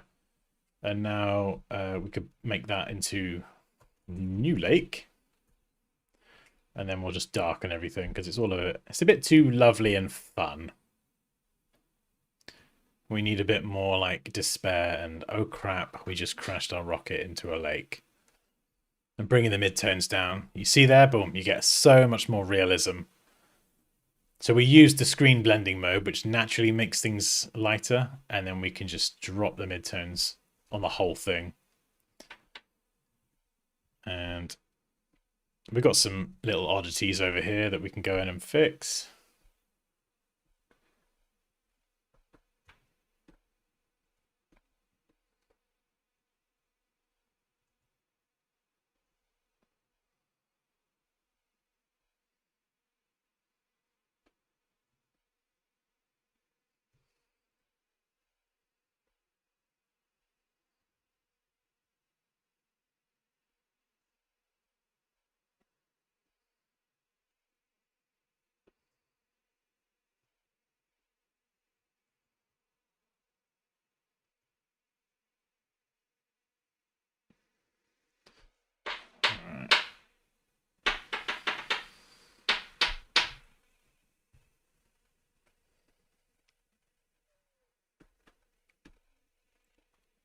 There we go. Let's just darken this here.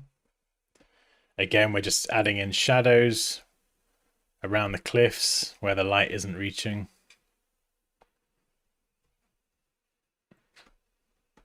So kind of over here. And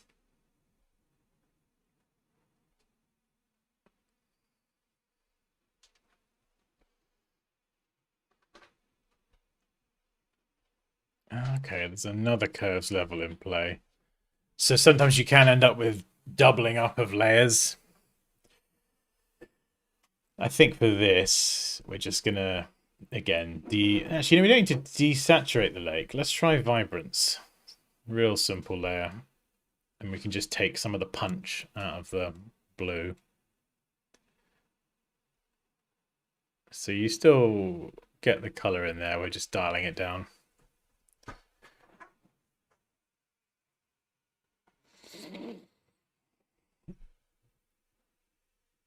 Hey, Schofield. Awesome. Thank you very much. Yeah, it's good fun. It's not often though I get to work on someone else's file though. So pick up. So I've literally just picked up Raquel's file today, and it was all very easy to understand actually because Raquel named her layers. If Raquel didn't name her layers, I would be. Raquel's just great. Hey, Raquel's great. She knows exactly what to do. she does. She's a professional. She is a professional, and she named her layers like a professional, which is very good. So it's very much appreciated. Right, we've got to get some snow in here. We've got to get some snow. I think Raquel did this already, but I'm going to add my own fog in. Just do it from scratch, and I'll show you the technique. So solid color, invert the colors, pick a 2% flow, soft brush,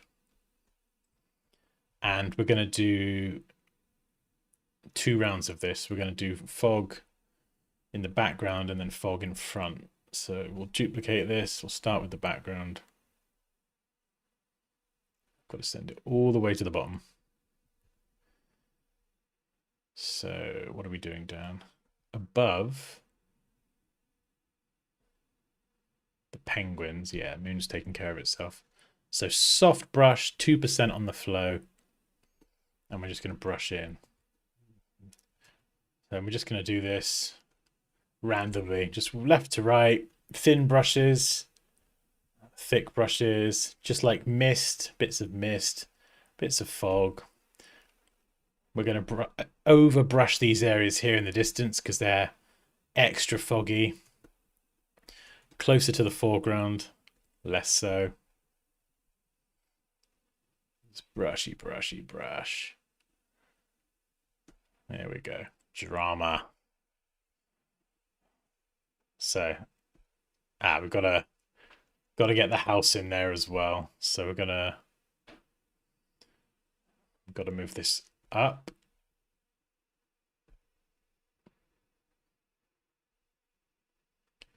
Actually, let's just move this all the way to the front.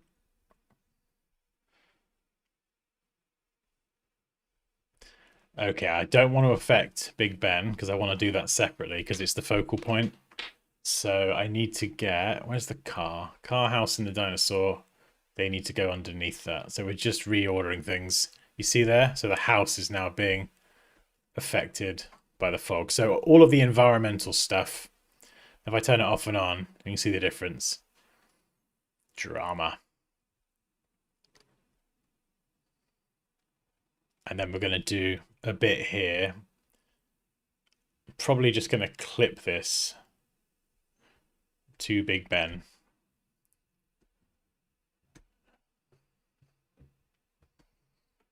Maybe have some sort of light kind of blasting around the sides of some of these bits.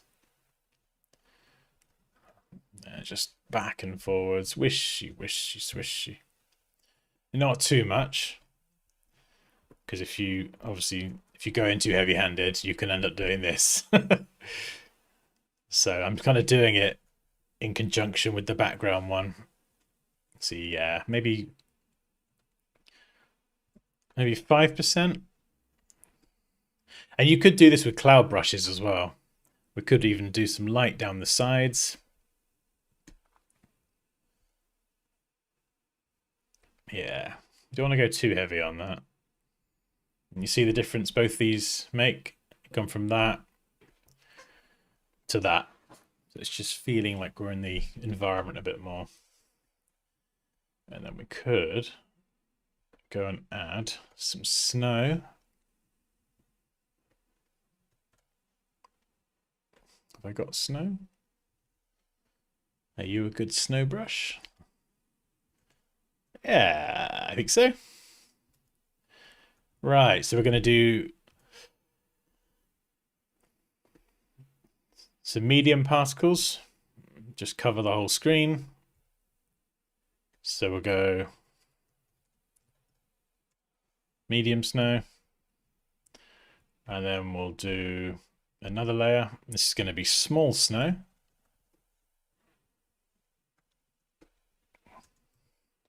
This is going to be more out this sort of level. So kind of further away from the camera.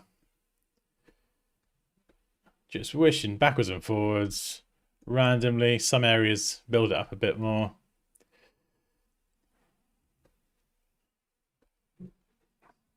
Small snow.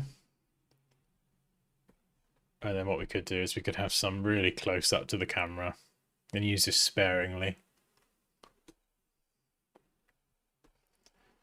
Try and pepper these in away from big, like, main elements. Unless you want something like that, and you maybe I'll just get rid of this big splodge here. But yeah, the rest is fine. And we'll call that large snow. Turn it all on. And we've got snow at different depths. So we've got the large ones close to the camera, small ones further away, medium ones somewhere in the middle. You can turn all these layers off and on independently. So we could dial down the opacity of the close ones. In fact, we could drop them all to 50%. And you can see they still have a big impact on just making the whole thing feel more believable.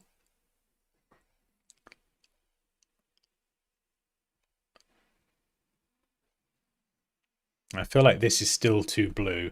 The lake is too blue, but the whole thing's going to get like a blue treatment anyway.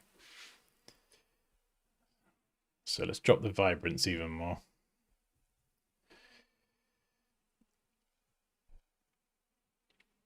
Particles. Yeah, we do have some splash stuff.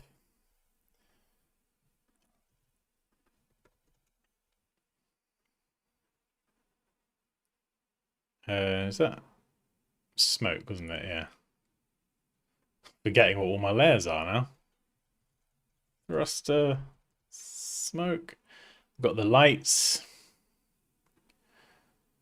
We've got other crash related smoke. I think I'm going to probably move that underneath and bring that down here.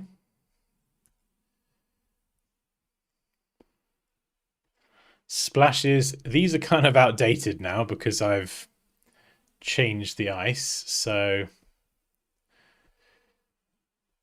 the splashes are good, but I'm going to have to... I'm just trying to grab like a main splash.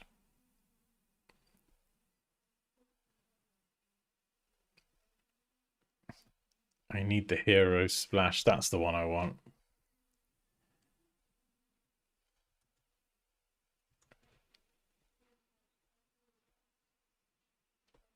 There you go.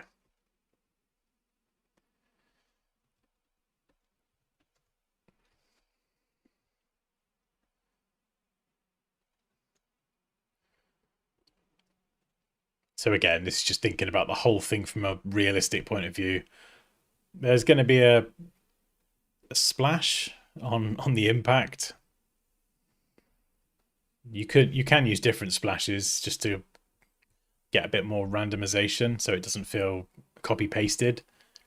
But obviously we're doing this at some degree of speed. Let's pop that there.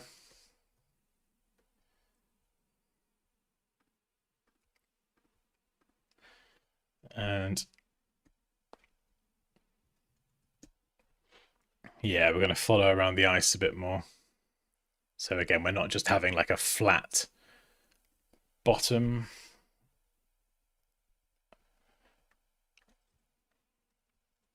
And if you do want to learn how to do all of this start to finish, as I say, it's module 2 in the masterclass, and you've got like another, I don't even know how many, 7, 8, 9 other modules that teach you all sorts of mad stuff.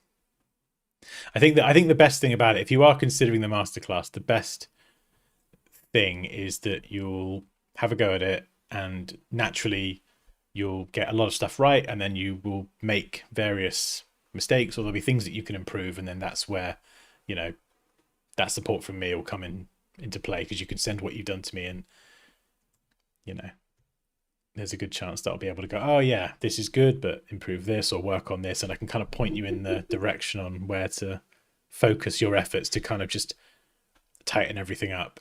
So what are you laughing at?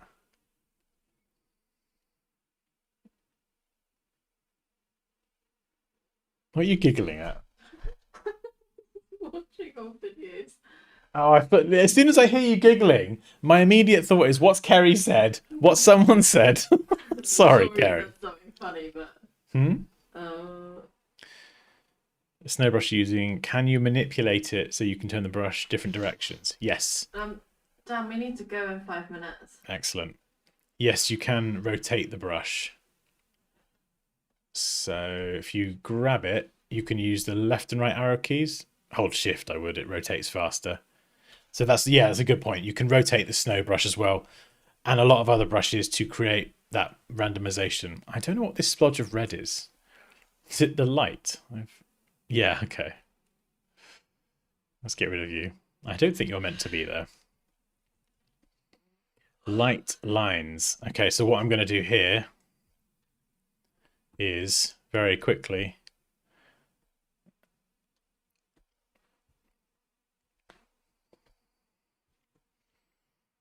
do something slightly different.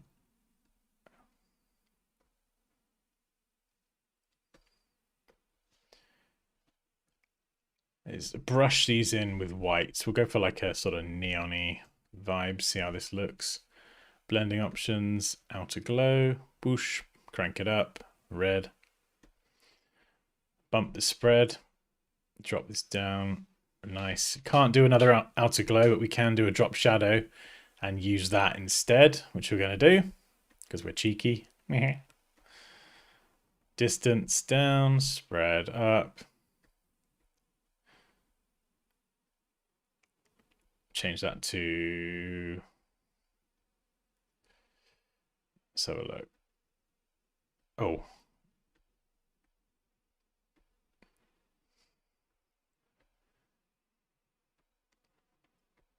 There we go.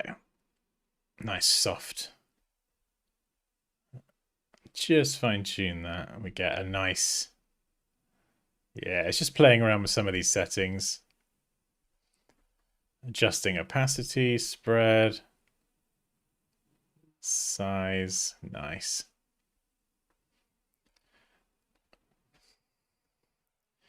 So you kind of get some more neon-y looking lines, and you could do that for the text as well. Add that glow. Maybe blend these over what Raquel's already done. We got our effects. Oh, that's, yeah, so she's got the color look up there already. The crisp winter, that's the one we use in the lesson because it just gives everything like a blue vibe. I think I might just dial it down a pinch. Hue saturation. So, okay, so she's taken out some of the blue, but because I've already done that, I'm actually going to dial that down to put a bit more back in. And these are some of Raquel's fog effects, but because I've done my own, I'm probably gonna, I'll keep them, but I'll just drop them right down. And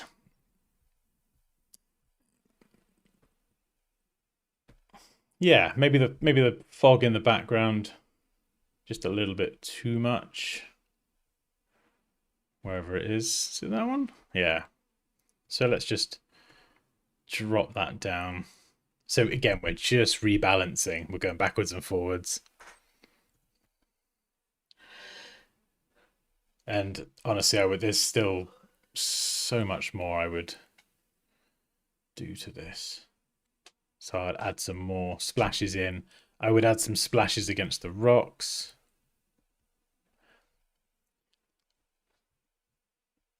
Do you want to get the boys ready? They're ready. They're ready. Okay. All right. I'm going to set a timer for 5 minutes. Ah!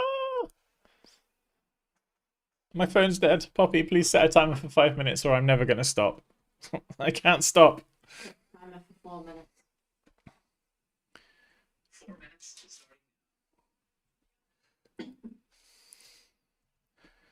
Okay, right.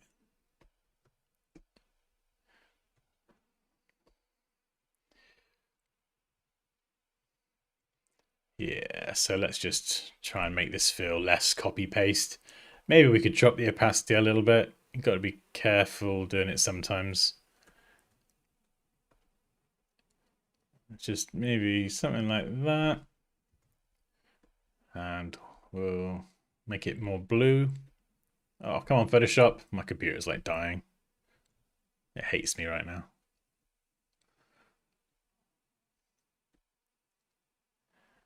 Oh, goodness me. What on earth is that?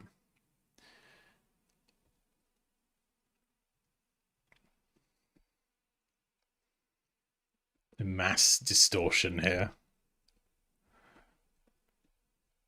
Let's try the old flip it horizontal.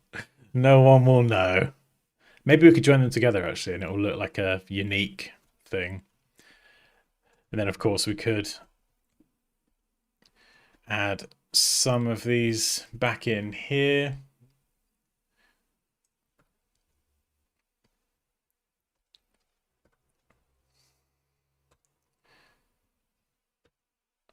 Yeah, just so it's like it does. That does make sense what Raquel's done. I'm going to ignore these for now. In fact, oh God, I want to do too much. Have I got any good splash brushes? Are these gonna...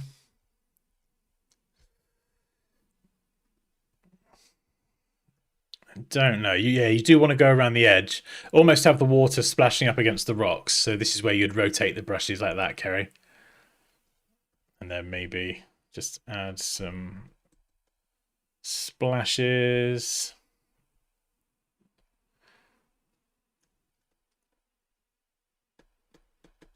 I'm doing this now at 100 miles an hour because I got go. Why don't you just go back on later? They probably need a bit of downtime, I think. Otherwise, I could just end up working forever. That's fine. I've been sat here for a while now. Yeah, so you could go and definitely do a way better job than that, but I would add some splashes just along that sort of, not coastline, but you know what I mean, the edge of the water. Some more splashes in the cracks.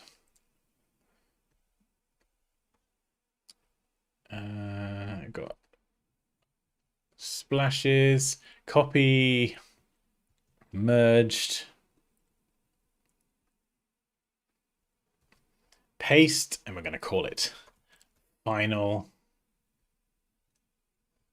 muck. Final.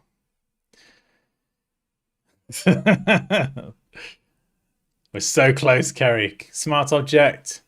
Camera raw filter. I wouldn't do the camera raw filter just yet. I would just keep working on the details. Like we've done what? How long have we been going? A couple hours? I would keep going. I would do way more. But this is the sort of thought process. Bump the texture, clarity, vignette. You could do. I love a bit of green, personally. Detail, sharpening can look quite nice. Maybe a bit more. Effects, texture and clarity, these can really make your design pop, but it depends on the design. So honestly, just use them. You can go like too extreme and it just looks meh.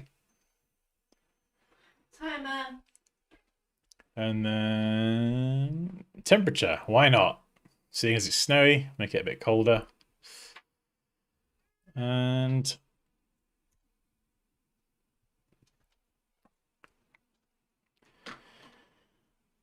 Time to go. okie dokie, even if we really wanted to, the last thing we could do is we could add a path blur just to, you'd have to do this on the Ben. No, wait. Everyone just leave. No, don't leave me. We've got Big Ben. And if we convert this to a smart object, we can go to blur, gallery blur. We can add, oh no, not that. Delete. I can't see. You're slowing it down. We'll add a path blur. And then we'll have the speed. Not that much, but maybe like 10. If you want to have like the motion of it smashing into the water, we could just... yeah, I thought I'd just show you that you could do, but well, we'll add it anyway. It's an effect that you can have and then you can turn it off, but we'll leave that there. And yeah, paste that back in there. And then that is the difference with the camera raw filter. So if we go all the way back to where we started as a stream.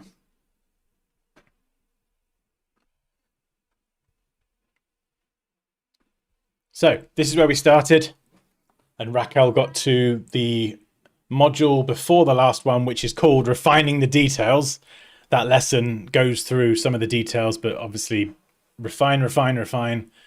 This is where we started, and this is where we ended up from refining the details. So that's a couple of hours work for me doing it, and I've been doing this a long time. So it's just having that patience, refine, refine. And if you've enrolled in the masterclass and you want to send me what you've done and you'd like some feedback, honestly, send it on over. So yeah, I'm pretty happy with that for 2 hours. I don't know what this... I don't know what this terrible masking is down there. Flippin' heck. What is that? I can't send that back with. Oh no, what layer is it? Oh, I'm in trouble. Oh, it's Big Ben. I knew I shouldn't have made you a smart object. I've ruined everything now. Let's convert you back to layers. It's not going to fix anything, is it?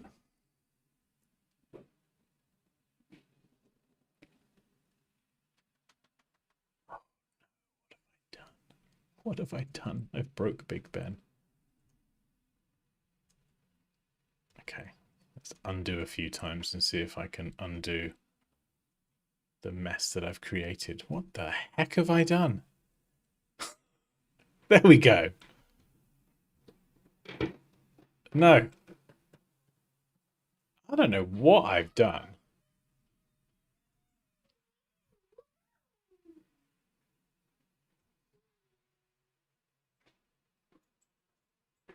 Yeah, there we go. Okay.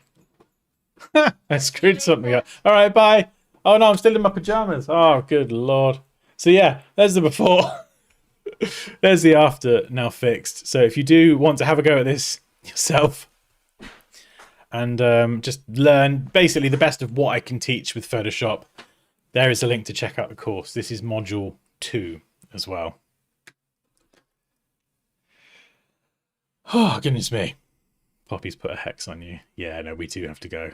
Right. Oh, that was good fun. So yeah, thank you for stopping by and joining me on this crazy Arctic adventure. Raquel, if you're watching this, hello. Hopefully this was helpful. And yeah, if you've already enrolled in the masterclass and you're working on this or you're going to be working on this, send me over what you've done because I would love to see it. Exciting. Right. Catch you later, guys. Bye. Ooh, we should run the trailer for the Ultimate Bundle. Why not? Ta-da!